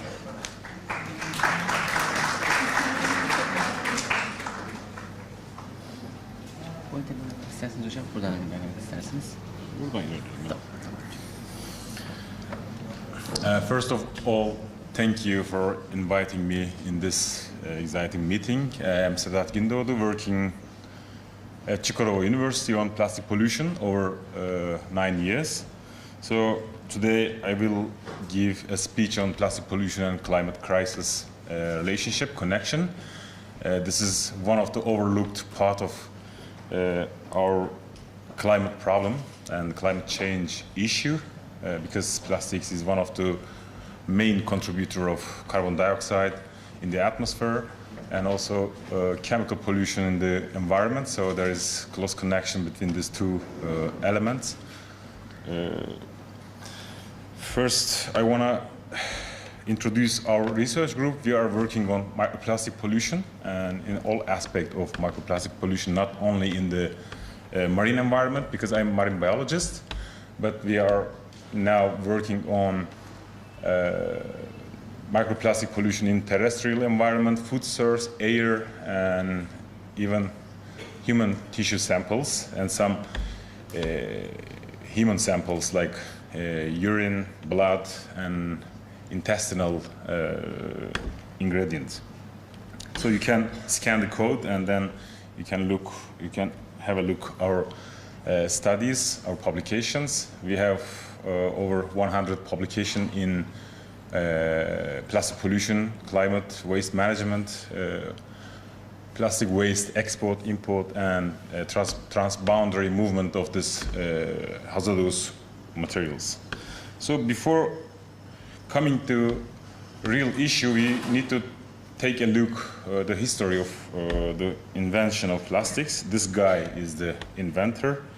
So at the beginning of the former century, he discovered full synthetic plastics called bakelite. Bakelite is one of the first synthetic material that still in use. Some of the button and the electrical equipment made of bakelite, but it's not with high percentage because there are many novel plastic type, polymer types like polyethylene, polypropylene, and PET, which you use for water bottle, and also you saw in the coffee brick some of them, because we use these plastics in our all day life, even in this room, because all the carpets, chair that you sit, and even this chair has plastic coating, and also all the things that you can see here. At least one part of them are plastics. So plastics in our new kind of addiction. There was a question about the PCB addiction happened during the rat experiment. Well, actually, we should ask. We have more and more concerning addiction of other kind of materials than plastics. So after bakelite and bakeland periods, currently we are producing nearly 500,000 tons, 500 million tons, 500 million tons per year plastics. Until now, we produced almost 10 or 12 billion tons of plastics. 50%, almost 50% of them are still in use. You can see the circle. 5.3 million tons discarded. When I say discarded, you can say that it landfilled or literate environment. You can say you can consider as a pollutant in the environment in sea and soil and other compartment of environment. So the recycling is only 9%, but the 9% is not fully recycled. It's kind of downcycling, losing its quality. Only 2% of the total plastics are being recycled properly. So this is one of the main thing that actually we should think about because this is one of the main proposed solutions for plastic pollution recycling. Even our previous speaker put in the waste hierarchy, recycling and reuse, but actually these two terms are completely different. So we should diversify this to different terms. So this is you can see in the graphic and the pie chart. So the plastic usage in the industries, one of the largest industry that use plastics as packaging, mostly food industry. So we have a really big problem with this because plastics has 16,000 different chemicals inside. 16,000 different chemicals. Most of them are endocrine disruptor and carcinogenic, so we only know 400 of them. The remaining part we don't know. Even we don't know the names, the real names, the real extent of the chemical compounds and the structure and the toxicological effect, because we don't have such number of toxicologists to study the effect of this 16,000 different chemicals on human toxicity. And the second largest application is building and construction, and also there are a couple of other sectors that we used plastics. So all these things, actually meaning of our life, how we live with plastics is the definition of our plastic addiction. So there is also another part of plastic usage, like textile. You know, all those things are textile. Also, we wear textile, so we touch it. It touches us. This is also another part because textile industry is one of the main contributor of pollution in the environment in terms of microplastics and other type of plastics. So plastic is not only waste management problem, because during the production, from production to end of life, plastic generates pollution. It generates chemical pollution, microplastic pollution, from research to polymer production, from extraction, and also production of the end-use materials like we use our daily life. All this procedure generates pollution. So when we say plastics, and we should definitely think about pollution, because plastic also can be defined as fossil fuel, because 99% of plastics made of fossil fuel. So only remained 1%, even less than 1% of plastics are made of biomass, which we call it bioplastics. but still there is no standard definition for this, so we are confusing about the naming of these different materials, but the application is not that much high. As a waste, we can classify plastics with different size, microplastic, nanoplastic, macroplastic, and other types. But the most concerning one is micro and nanoplastics.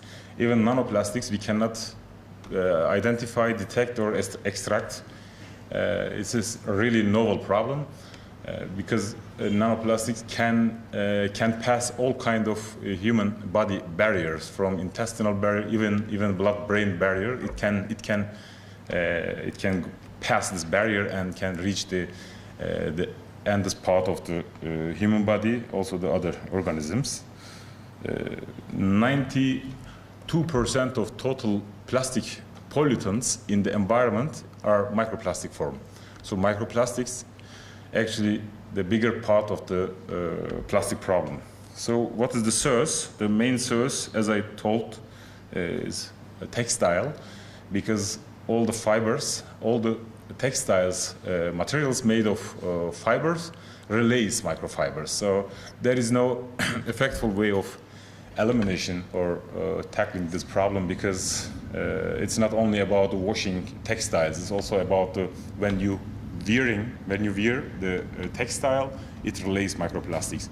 If you look this light of this projection, you can see some particles, like moving in the air. Most of that particles are plastics. In a regular house, per year, we produce like a 6 kilogram of dust, and 50% of this 6 kilogram dust are microplastics, and we are breathing it.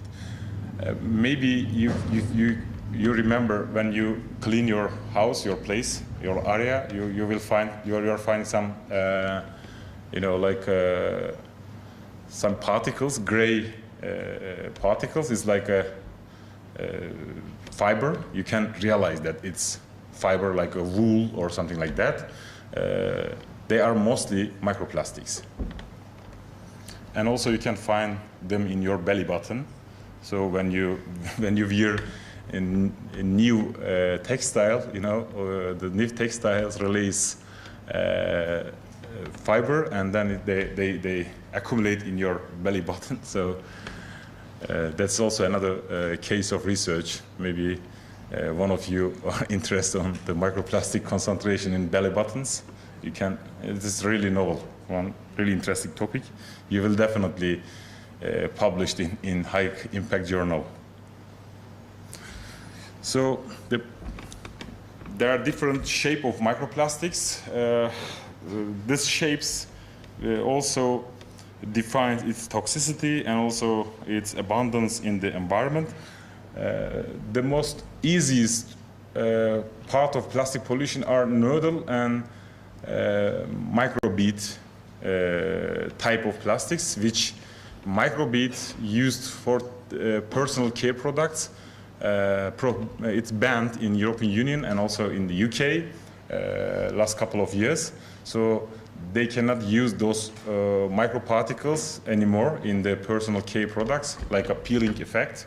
And also some toothpaste has microplastics for peeling, and also some shampoo and other soup or other kind of personal care products, they have microbeads. But the nodules mostly leak from plastic facilities and recycling facilities, and also ship accident. There was a ship accident close to Sri Lankan coast, we call X-Pearl accident. That ship released hundreds and thousands tons of pellets into the Sri Lankan coast. So still they couldn't manage to collect all this nodule, and they also consist many different kind of toxic chemicals. So what's the climate cost of plastics? Until this figure, according to this figure made of CL is one of the NGO working on the climate and plastic pollution relationship.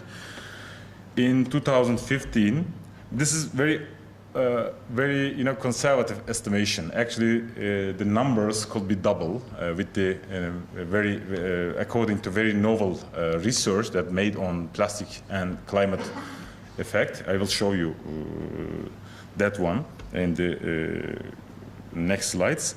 But according to this report, 2.8 billion gigatons of carbon dioxide equivalent greenhouse gas emission made of plastics. This is one of the largest part of non-fuel application of fossil fuel, resulting greenhouse gas emission. The industry, plastic industry, planning to triple their production from 500 million tons to 1.5 billion tons. It means these numbers will, increase. So this is another example from the Ohio River Valley, and you can see this, the geographic focus. The figure highlights the valley. There is many different petrochemical facilities located in this location, and also you can see the greenhouse gas emission hotspots related with this petrochemical facilities located in this part. All of this valley, one of the most greenhouse gases producing area in the entire USA. So this is very interesting example, because we're also planning to establish new facilities in close to northeastern Mediterranean coast of Turkey, close to Adana and Hatay. We are planning to build petrochemical facilities with 10 million tons of new plastic capacity. It means it will double our production capacity in next 15 years. So this is also another problem for our plastic addiction. So this is the one of the report that I mentioned, the very novel one. You can see the University of California, Berkeley produced this. So you can see which type of plastics made the most greenhouse gas emission. The highest level is PE. You can consider LDPE, LLDPE, and HDPE together, because all of them are PE, polyethylene, but with different density. So they contributes almost to 21% or 22% of total greenhouse gas emission of plastic pollution resulted, and mostly 20% of this greenhouse gas emission coming from extraction, and then 16% of coming from the hydrocarbon refining and processing, and chemical production also related with plastics, because we are adding 50 million tons chemicals each year to make plastics. This is also another fossil fuel source, because most of these chemicals made of fossil fuel. And in total, we can say that 74% of total greenhouse gas emission because of plastic production, not the waste management. So waste management only comprise 27 or 25% of greenhouse gas emission because of plastic, life cycle. So we should focus mostly on production side, not the waste management part, because waste management part is kind of downstream solution. So you cannot solve the plastic problem by focusing on the waste management part of plastic management. So this is another example. We did this study in 2018. So we just made a simple study to we investigated the number of microplastics in same locations before and after flood happened at that time, because flash floods and extreme rainfall resulting from climate change happening most frequently when we compare with the last 50 years. So this flood, and this is one of the concrete example of the direct results of climate change on the microplastic pollution in the marine environment. So it increased almost 14-fold of number of microplastic concentration in marine environment in Mersin Bay. So another example, the relationship of climate crisis and plastic pollution. So the zooplankton are single organisms that grazing on phytoplankton. So they have to graze, they have to make pressure, grazing pressure on this group of organism.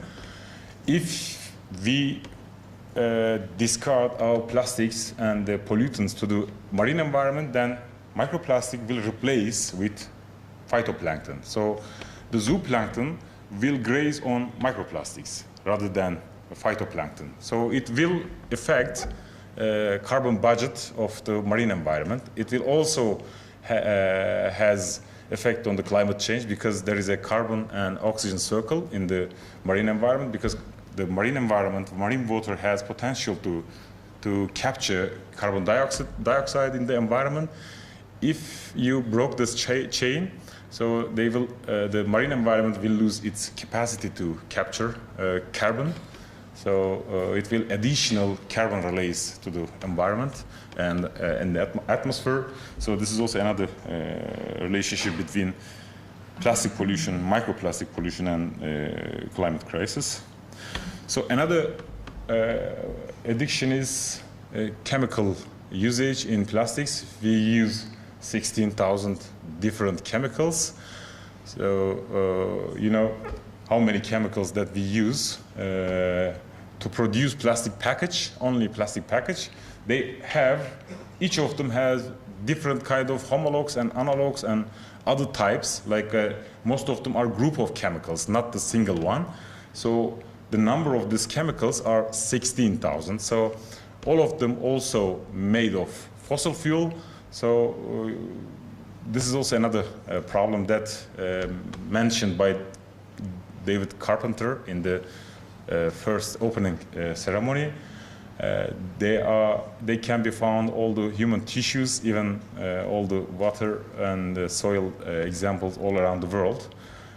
Some of them are very low level, but still can be harmful to the human and animals, because in California 2 years or 3 years ago they reduced the threshold level of some of the chemicals from some certain amount to zero. So there is a zero threshold level on some chemicals. So that's why we see some news that all the water sources in the USA polluted by some chemicals because they don't have threshold level. So you can consider even 1 nanogram of, if you find even 1 nanogram of this chemicals, then you can say that it's contaminated and harmful to the human health. So exposure way, the main exposure way actually indoor air, and then second one the outdoor air. We are exposed to microplastic mostly on this surface. This is dependent on the number of studies because we still have gaps, knowledge gaps in the exposure routes. We try to fill one of the knowledge gap by our latest study, the intravenous solutions that we treated by, in hospital. They also has microplastics inside because the medical sector addicted to plastics. All the medical equipment are made of plastics and single use. And then there is no recycling, there is no recovery or reuse of this. There is no option for it. You have to incinerate it. You have to burn, and then the remained dust and the ash, you have to bury all this remained particles, which is highly toxic and also microbiologically it's contain danger to the for infection. So medical sector, another contributor of the pollution and climate crisis, because when you treat the human to make well or fine, and it means that you are destroying the environment in other part. So there are a couple of solution proposals proposed by industry, by governments and policy making. I put to some colors. The red colors are false solution, the blue one are downstream solution, and the red one is greenwashing. So incineration, which is one of the largest incinerator located in Istanbul, it has capacity to burn 1 million ton per year waste. This is the worst case scenario that we think when we think about the waste management, because if you build that large facilities, then you will addict it to waste, generation of waste, because you have to find ways to operate this facilities. So incinerator is the last, should be last solution, but in Turkey the opposite, because all the municipalities want to build new incinerator. The cleanups, I mean removing plastics from the environment, also another downstream solution, also has negative effect on the environment, because when you remove the plastics from marine environment, you're also removing some organism, because plastic behaving as a natural substrate for marine organism. They are using as rafting material, hunting material. They are hiding themselves, because when plastic get in the environment, marine environment, there are some biofouling activities happening. First organic material just entrapping on, the fouling on the plastics, and then single cell organisms and algae and other kind of microorganisms just attaching this plastics. That's why when you find the plastics in the marine environment, when you smell, it smells like some marine. It smells like algae, because they actually literally behaving as algae. So some other large and higher level organism, they use these plastics as a hunting or feeding material. So when you remove this from the sea, so you are also removing all these organisms. In open ocean, one of the top first 5 centimeter are the most fertile part of the marine environment. The remaining part is like a desert. There is no organism, no activities. So when you remove this first 5 centimeter by cleanup technologies, it means that you are also contributing to the desertification of marine environment. So the first thing, it should be eliminated at source. So the recycling, as I mentioned, recycling itself also contribute one of the largest contributor of microplastic in the environment, because recycling facilities, mainly mechanical recycling facilities, generates billions and billions plastics, and they're releasing to the wastewater. None of the wastewater treatment plants are capable to treat these microplastics, because it's blocking the system, it's clogging the system. When you visit wastewater treatment plants close to the those kind of facilities, you will see that sometimes they are bypassing the influent water, because it's clogging the system, and blocking all the system for treating for treatment for household wastewater. For instance, in Adana, Seyhan wastewater treatment plant, it really doesn't work, because of this plastic industry, because they release millions and millions of microplastics to the facilities. And then another false solution is waste to fuel. Waste to fuel is one of the novel. It's not novel, but proposing as novel technology to produce fuel from waste. But the problem is the quality of waste that they produce from waste, because the quality of fuel they produced waste. American Chemical Council released a report a couple of years ago. They stated that one of the main problems for fuel generated from waste are quality, because their halogen and sulfur ratio, the ingredient, is really high, so it's not really fit the emission rules. You cannot use them in the vehicles as a fuel. So it's also, plastic also fossil fuel, so it doesn't mean that you are producing environmental friendly fuel. It's also made of fossil fuel. So alternative materials, mostly topic of greenwashing. Actually, it has potential to be a solution for plastic pollution, but currently we don't have proper and standard definition for this. Alternative materials, I'm talking about the biodegradable, compostable, industrial compostable, bio-based, degradable, oxo-biodegradable. There are many different definitions you can find in the market, but each of them has different meaning and completely different. For instance, when you buy a plastic bag labeled with compostable, it doesn't mean that when you live in the environment, it will decompose by itself. That's not possible, because it has to be treated in the industrial compost facilities, because most of these plastics are suitable for industrial compost facility, not the home compostable. And the microbial decomposition also one of the miracles that we use we hear every year. Every year we have at least 2 or 3 news in the media. They call it a miracle. A group of scientists discovered, found microorganism decomposing plastics, but almost all of them are lab scale. You can decompose in the petri dish, but not in the industrial scale, because it's really time-consuming process.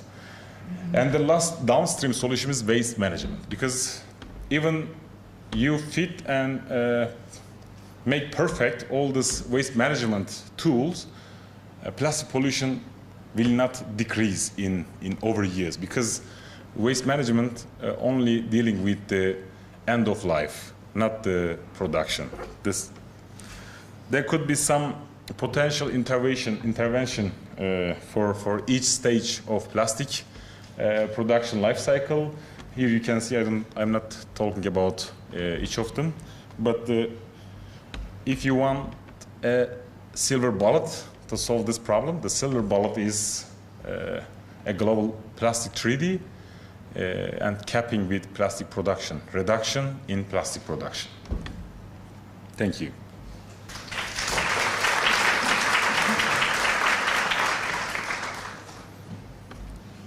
Are there any questions to Professor Gündor?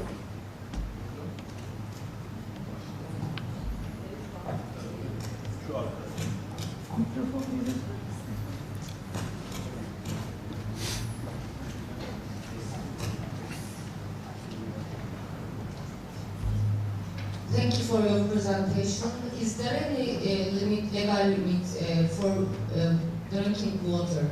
What should be the microplastic level in drinking water? Is there any legal limit for that? And I also actually wonder that is it easy to measure microplastic in water for nanoplastic or micro? Microplastic. Microplastic. Yeah, micro or nanoplastics in drinking.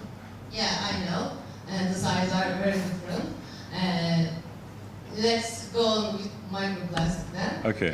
In drinking water, for example, municipals have to measure the microplastics level in near future, for example.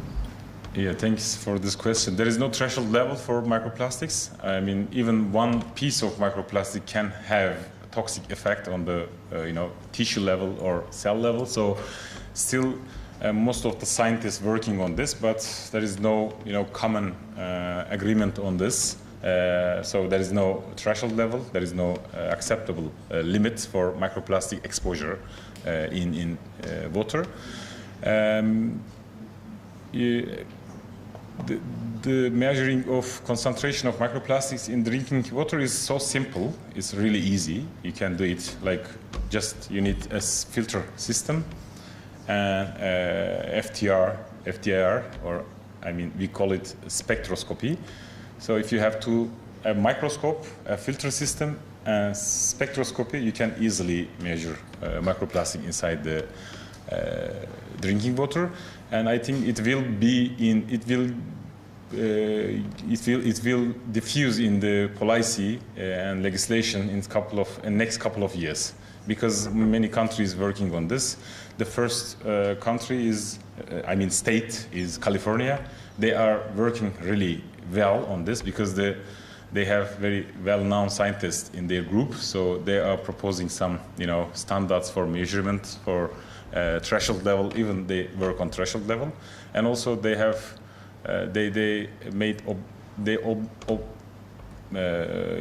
they have to measure microplastics in the drinking water, specifically in the municipal drinking water. Tap water. Question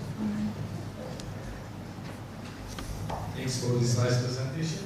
I think there has been a lot of monitoring and data collection studies, but in terms of fate and transport, both in the human body and in the environment, do you think that more research is needed? Let's say we digest some microplastics, some of them will be released, some of them will bioform, small molecules. So fate and transport, what's your comment on this? Yeah, there are many studies. When we check the Web of Science, the number of studies increased thousands. 4,000 or 5,000 per year, different studies. So still there is some knowledge gap because most of the studies are repetition. They are making same studies in the same matrices hundreds and thousands times, but we still don't know how much microplastic that we consume be exposed, because there are many ways, because we still don't know the whole exposure way. So the latest one that we discovered, it was intravenous solution, but there is no mention until our publication. There was no mention. So for infiltration in the human tissue, the human body, it mostly depends on the size. There are still ongoing projects and studies on this. For instance, European Union just funded 5 different Horizon projects just to understand the human exposure. They have a consortium like CUPS. Maybe you can check the internet. But still we have knowledge gap on this. Yeah. The other thing, just as a new research area, these microplastics, especially the larger ones, act as carriers. Yeah, Trojan horse. We call it Trojan horse. Yeah, so they just carry the pollutants, especially the hydrophobic ones. Yeah. So, because they have enough surface area, they have enough hydrophobicity, so they can carry, especially in natural lakes. There are many studies on this. It's very. Some studies in Turkey in terms of carrying of micropollutants. No, I haven't seen it yet. Maybe some of yeah. You can because it's not easy to measure these chemicals adsorbed on the surface of the microplastic, because you need some sophisticated. I think TÜBİTAK now is doing some patient tests from microplastics to see what's the TOC level. Maybe some inorganic deposits can also occur, like calcium carbonate, magnesium. Maybe, yeah. I have a colleague in Japan, the only one who can measure the concentration of the pesticides on the plastics. When I talk with him, he's always talking about the challenges in the methodology. So that's a good area if you're able to develop new methodology. Easy to use and cheap, because it's really expensive. Then you will definitely have good ranking. I would like to remind you that we have one more speaker, but there's a question here, so let's take that question also, then finish, okay? It's up to you. Professor Baskın, please. Okay.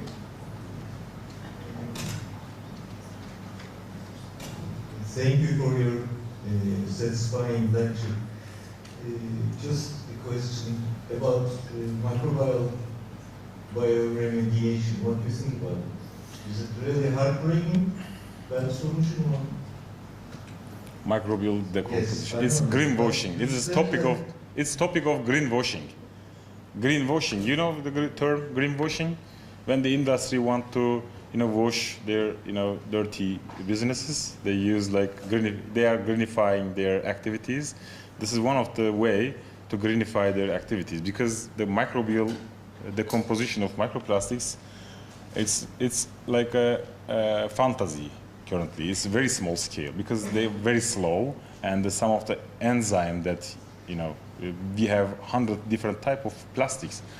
So you should target one type, because each enzyme can decompose one certain type of particles, like a PETAs, PETAs we call. So PETAs only work for PET. So you cannot decompose with PE, with PETAs. So, and also the reaction time, the decomposition time is very slow. So you have really huge amount of microbial community, the biomass, and to establish a big facility suitable for decomposition, and also should be away from contamination. Okay, I just want to remind you that there is synthetic biology now, so we can find the target and we can find the solution. Yeah, maybe in future. Maybe in future. No, now. Now? Okay. So hope we will see it. Okay, we thank Professor Gündoğdu. Now, our last speaker today is Derya İmer.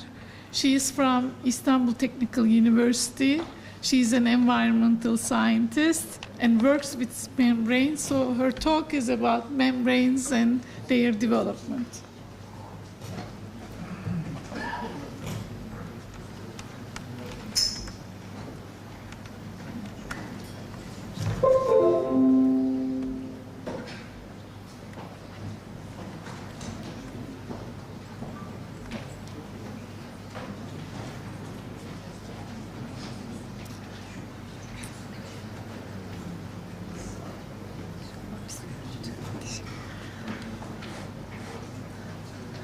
Okay, I'm planning to finish my presentation in 20 minutes. Normally, my presentation will be tomorrow, but I have to leave today because of that. In the program, last minute, I will present today. But normally, my topic is related to elimination strategies of the environmental pollutants. Because of that, I'm not talking about the climate change or different effects, but technology part. I am in the technology part of this project, also Exposome project. My role is to find the best solution for the elimination of the pollutants. My presentation title is Membrane Materials and Technology Activities. And in this picture, I don't know, maybe somebody doesn't know about the membrane. The membrane is a separation material for our section, our area.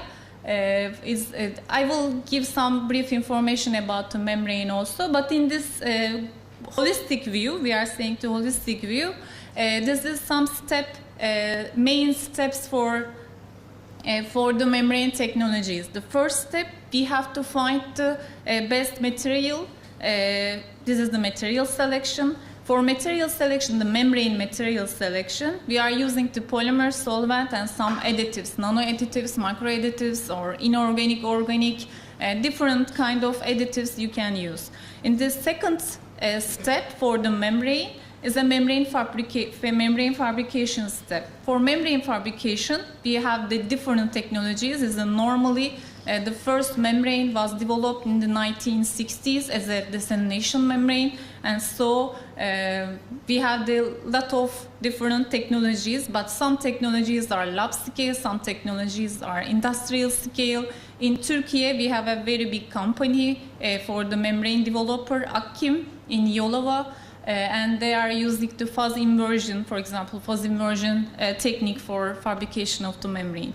In lab scale system, generally, we are using the fuzzy immersion, and also you can use some layer by layer deposition, but very small scale.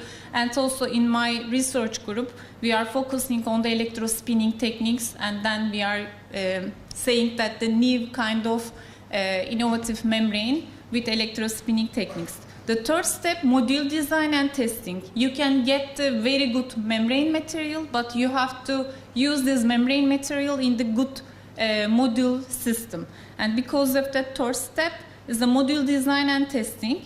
For module part, module type for membrane, we are using hollow fiber, spiral wound, tubular, plate and frame, or capillary system, capillary membranes.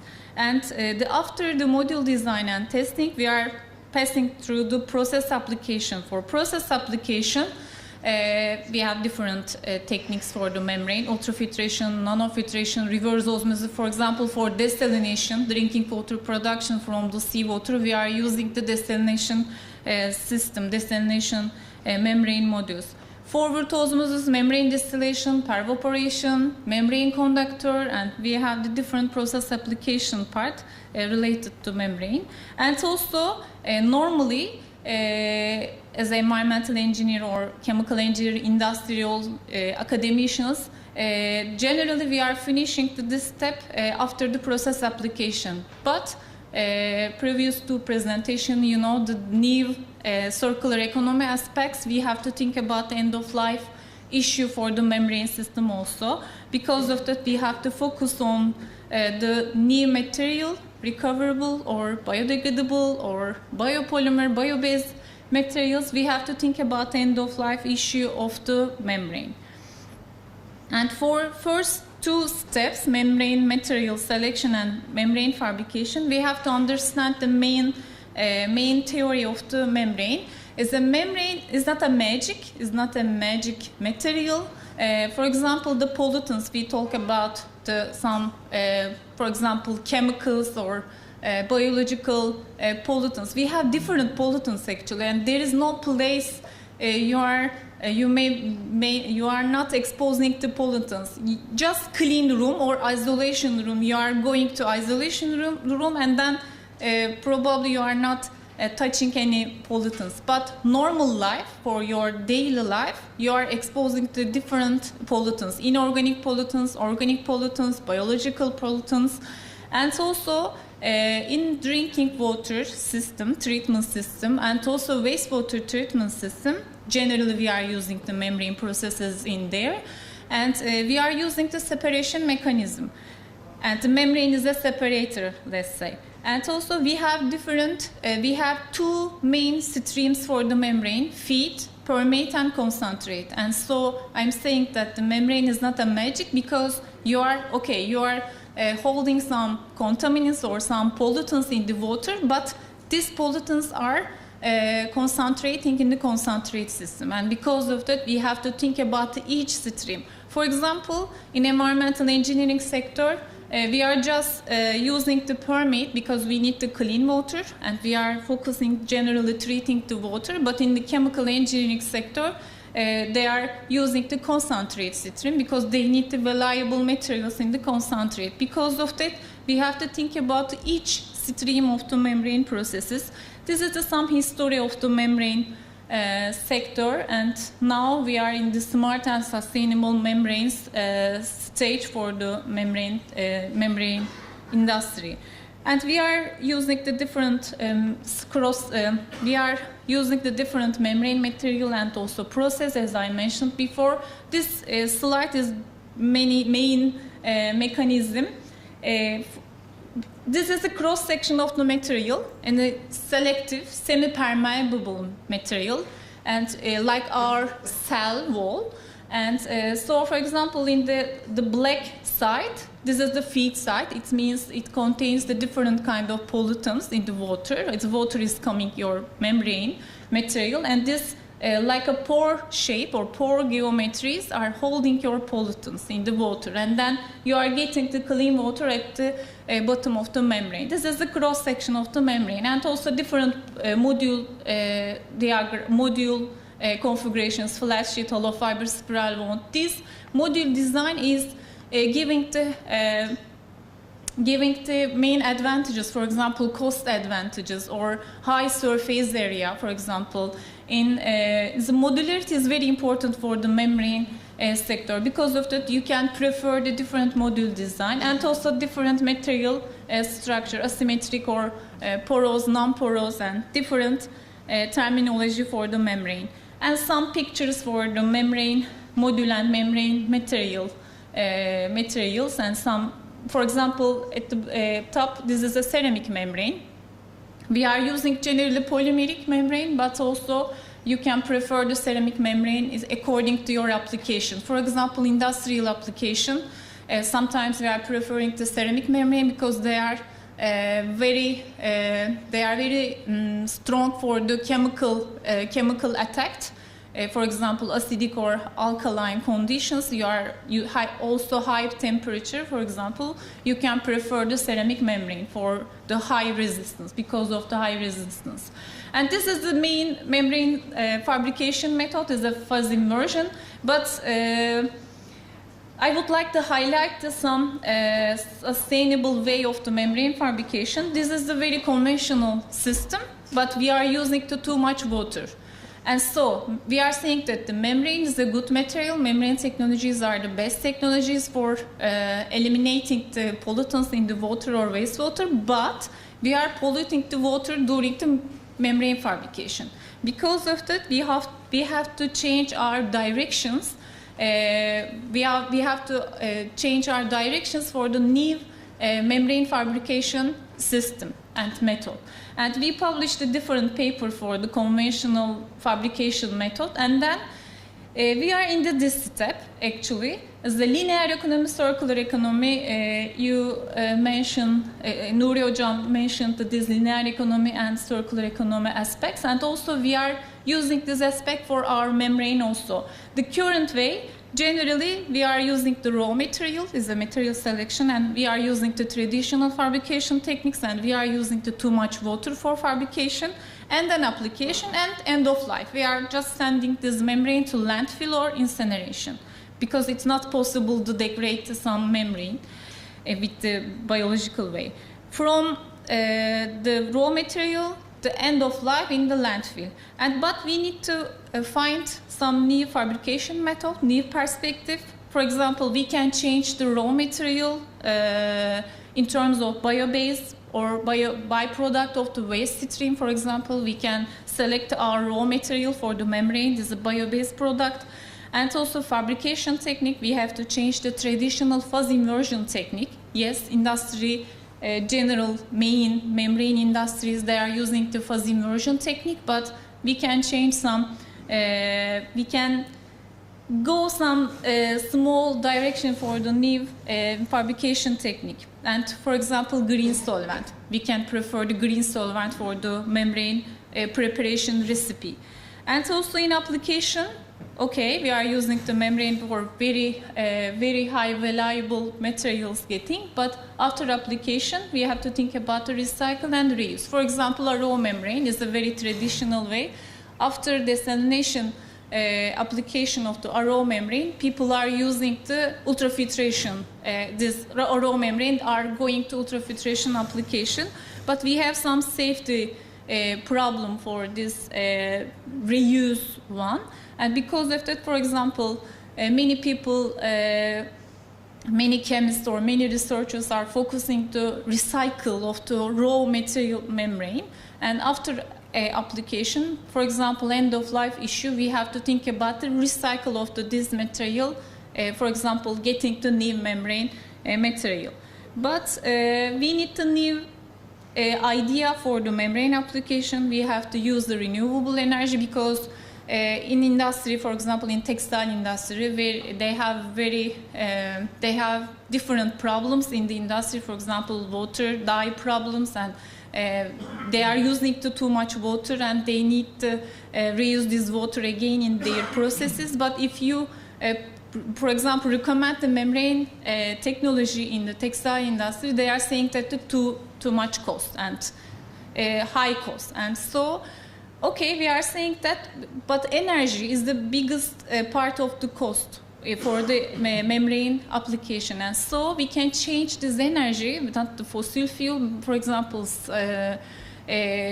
I don't know, wind energy or solar energy or biogas, and I don't know, the new renewable energy sources we can recommend the membrane application part, and also advanced fabrication techniques.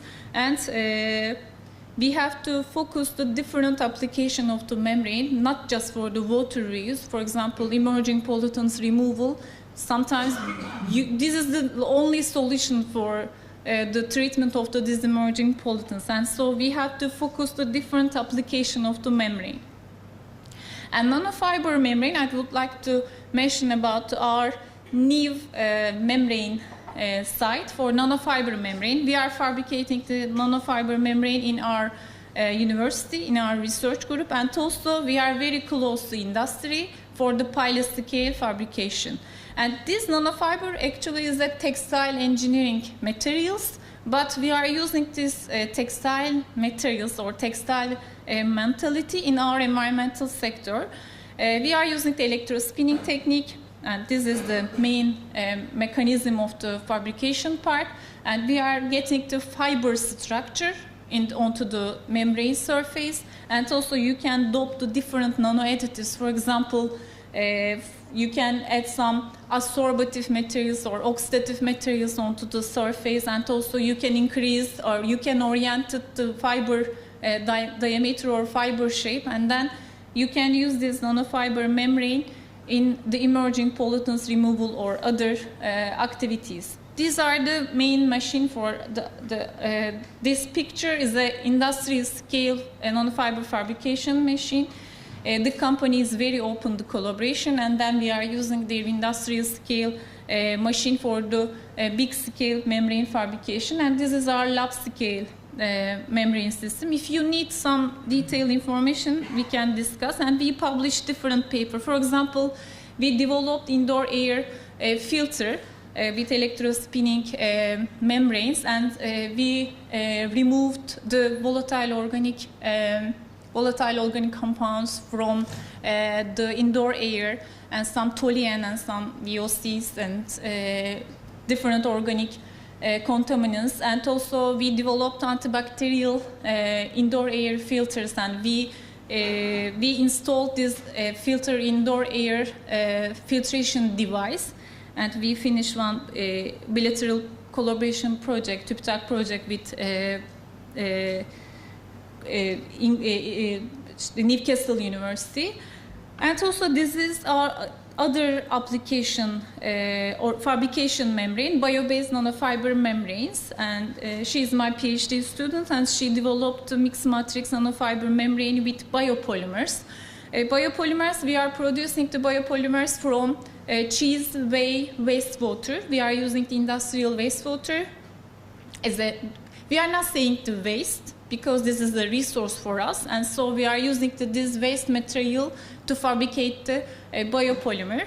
And then she used this biopolymer for nanofiber fabrication, and we are using this bio-based nanofiber membrane for the CO2 capture, but indoor air, not outdoor.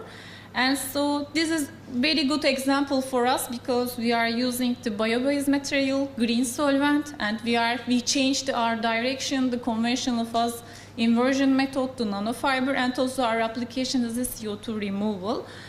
And this is the main idea for her. And also some market value. This is very important for us. As a membrane researchers, we have to follow the market needed.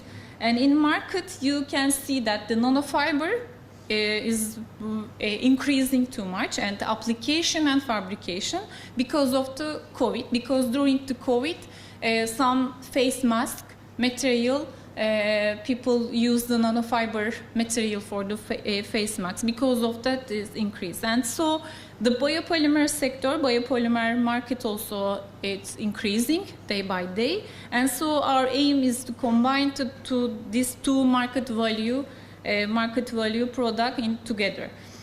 And also this is other application part for the nanofiber membrane is the textile wastewater treatment, the dye removal generally. And also the other two steps, module design, testing, and process application. I would like to give very brief information about this. For process application, we are working on the desalination and brine management and also low-cost wastewater treatment, especially small communities, and also water and nutrient recovery and groundwater remediation. These are main application for us. And so we are not using the waste because waste is a source for us, and also our main aim to go to waste to value.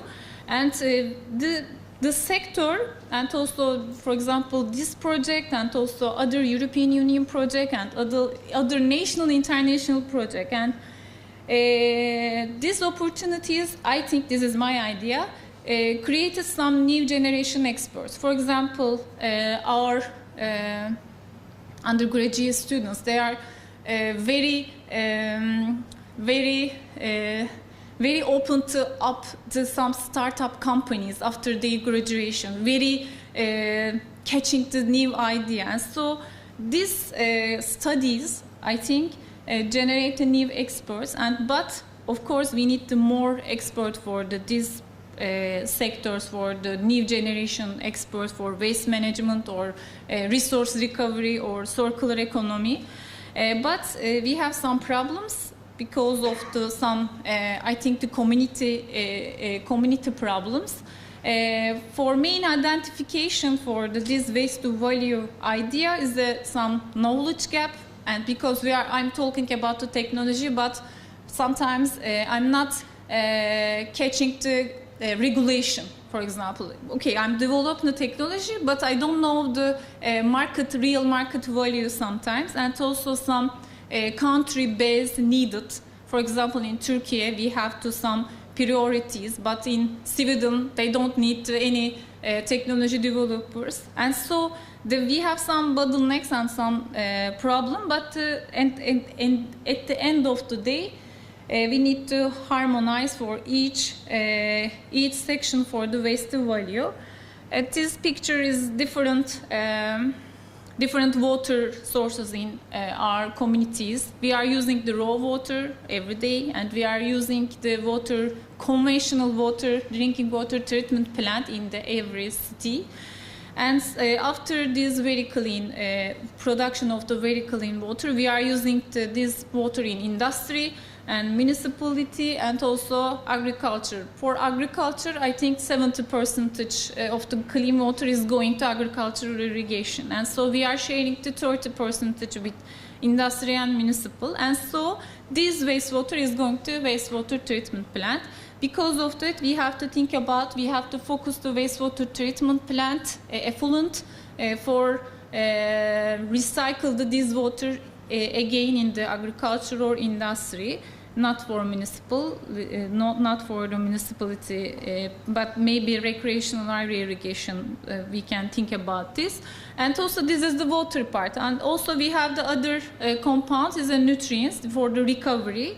We have the nitrogen, phosphorus, and potassium in the wastewater, and also and these are the especially the phosphorus is the limiting nutrient in European Union regulation, and because I think Morocco is the main producer for the phosphorus, and it's 80% I think, and also Brazil, and we are losing the phosphor content in the nature, and so we can recover the phosphor from the wastewater.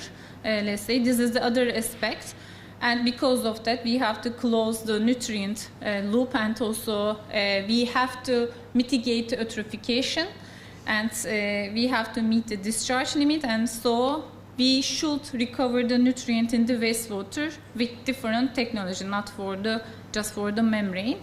And we published this paper within our cost action, and we just represent some perspective, European Union perspective, not just for the Turkey, but how we can go to full circular economy of the water in the European countries.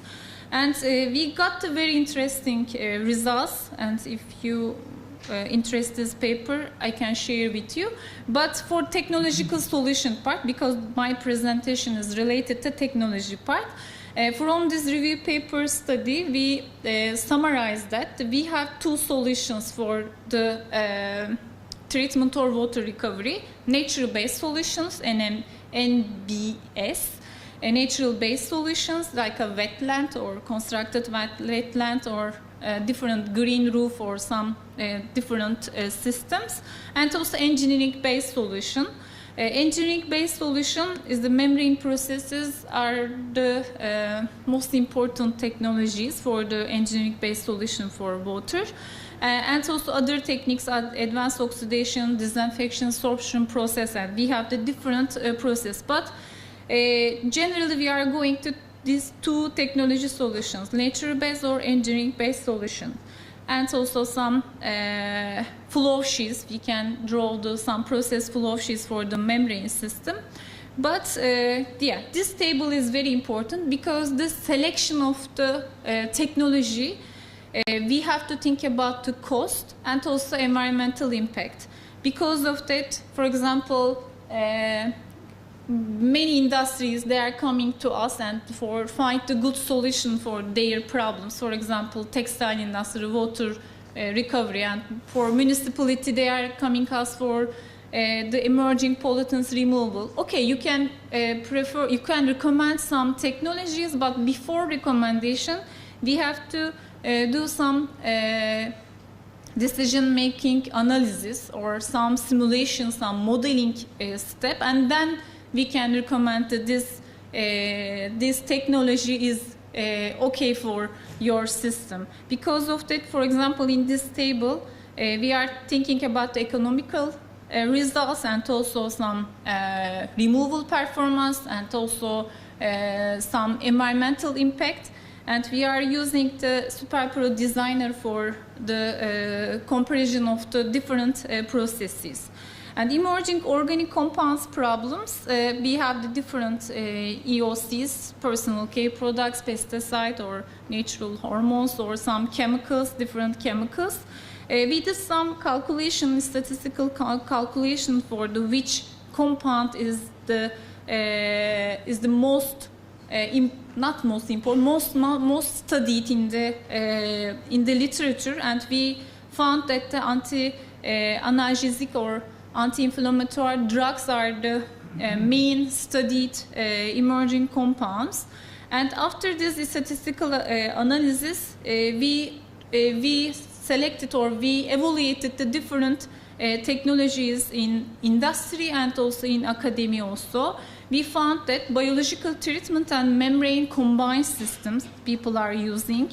And also for membrane, I said before, the membrane is not a magic, and we have to think about the hybrid system or combined system or integrated system. We have the different words. But membrane is not a good solution as a standalone, and we have to think about the different processes together with membrane. For example, in this table, we summarize the different scale of the membrane and also different EOC removal efficiency. And you see the biological reactor, biological treatment, and membrane together, they reach the very high removal efficiency, the combined system. And also, for example, ultrafiltration, membrane bioreactor, RO, or membrane bioreactor, NF system, and together absorption and membrane system or oxidation membrane combined system. And yeah, this is our other main focusing problem nowadays, because we published the PFAS removal with different membrane technologies. We published this chapter, and so we saw that we have the different macropollutants problems, the wide group of the chemicals, different EOCs, different chemicals. And so we need to think about if we think about the available solutions, we have to optimize we optimize the existing process, but we saw that the single process is not enough for find the solution for the EOCs. And because of some energy problem, low efficiency, and also extreme operating conditions, okay, this is our current solutions. My other PhD students, he is working on the current combined solutions for the treatment of the EOCs, and absorption oxidation, membrane oxidation, absorption membrane, oxidation and oxidation. This is some different training processes. And so the concept is getting the mixed matrix again, mixed matrix membrane, nanofiber membrane with the different entities, oxidation and separation together, absorption, separation together, and also we propose this concept in our Exposome project also. And because, okay, you are separating the emerging contaminants from water, but they are concentrating in the water. And so we have to put the oxidation or absorption we discussed in the morning. And so we are proposing we can solve this problem in the membrane material with this concept. And he, Mustafa, he developed a hybrid gravity-driven membrane processes with this concept and no pressure. And also he applied the pre-treatment step, chemical treatment step, and then he put the gravity-driven. Gravity-driven means that you don't need extra pressure, and this nanofiber membrane is very proper for this application. And also he used this treatment plant in the small community in Istanbul, Cumhuriyet Köy treatment plant. He got a very good result from the nanofiber. And also this concept, gravity-driven membrane concept, we are planning to use in our Exposome project. And so this is my last slide, and we are collaborating the different, and also Sabancı University, Bekir Hoca, he had to leave because he has a presentation in different meeting. And so we are collaborating the different companies. Esan, they are giving us the holocyte nanotube, and also we will use the holocyte nanotube in our project. And Innovaso, the pilot scale, industrial scale nanofiber fabrication company, and Akim, and different universities, we are collaborating. Thank you so much.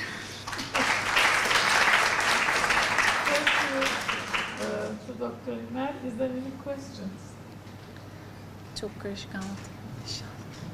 No questions. There are questions. Okay. Actually, you have already mentioned, but I'm very curious about your personal opinion on that. You know, membrane processes sounds perfect, amazing, fantastic. But when it comes to management of the concentrate, technically, yes, it's possible, but economically, it's not sustainable in most cases. So what do we do? It is a very big... That's the main reaction from the industry. Yeah, and it's a very big question, actually.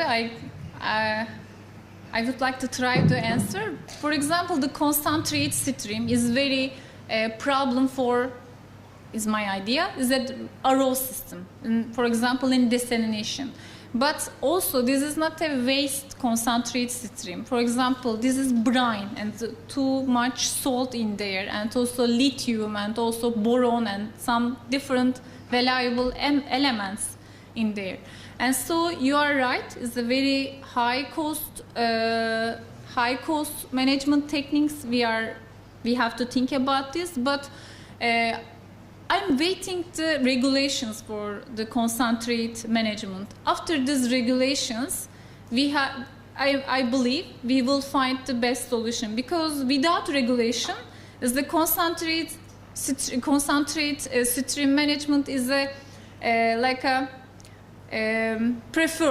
people are preferring to manage the concentrate. But for technology part, we can use the innovative membrane system. For example, membrane distillation.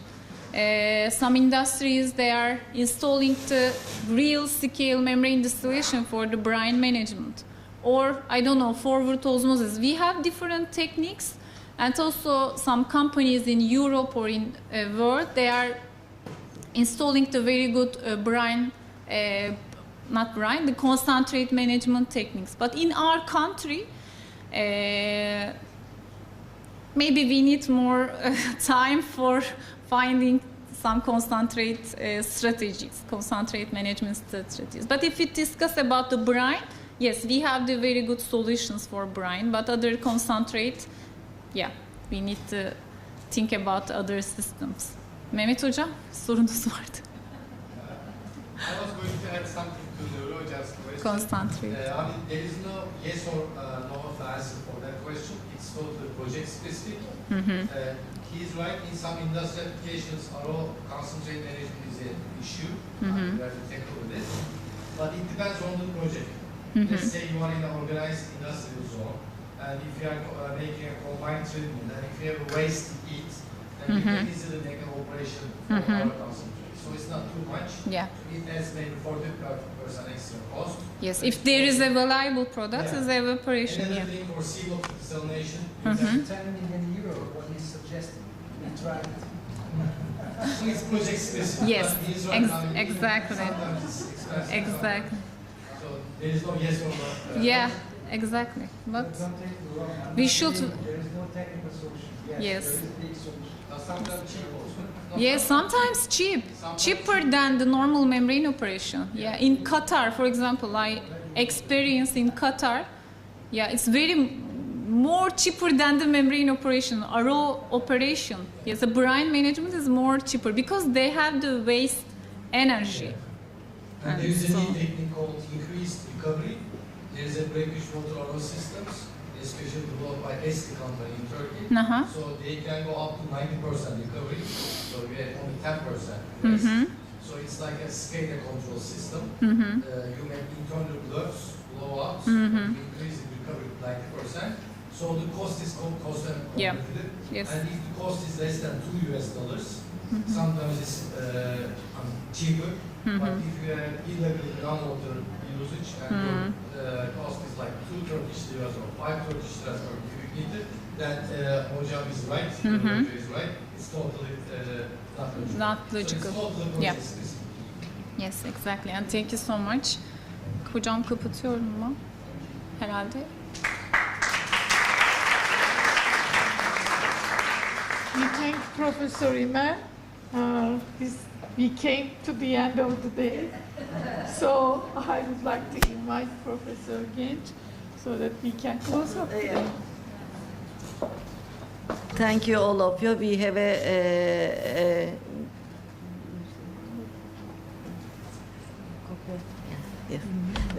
we have a cocktail session after this meeting. It will be start at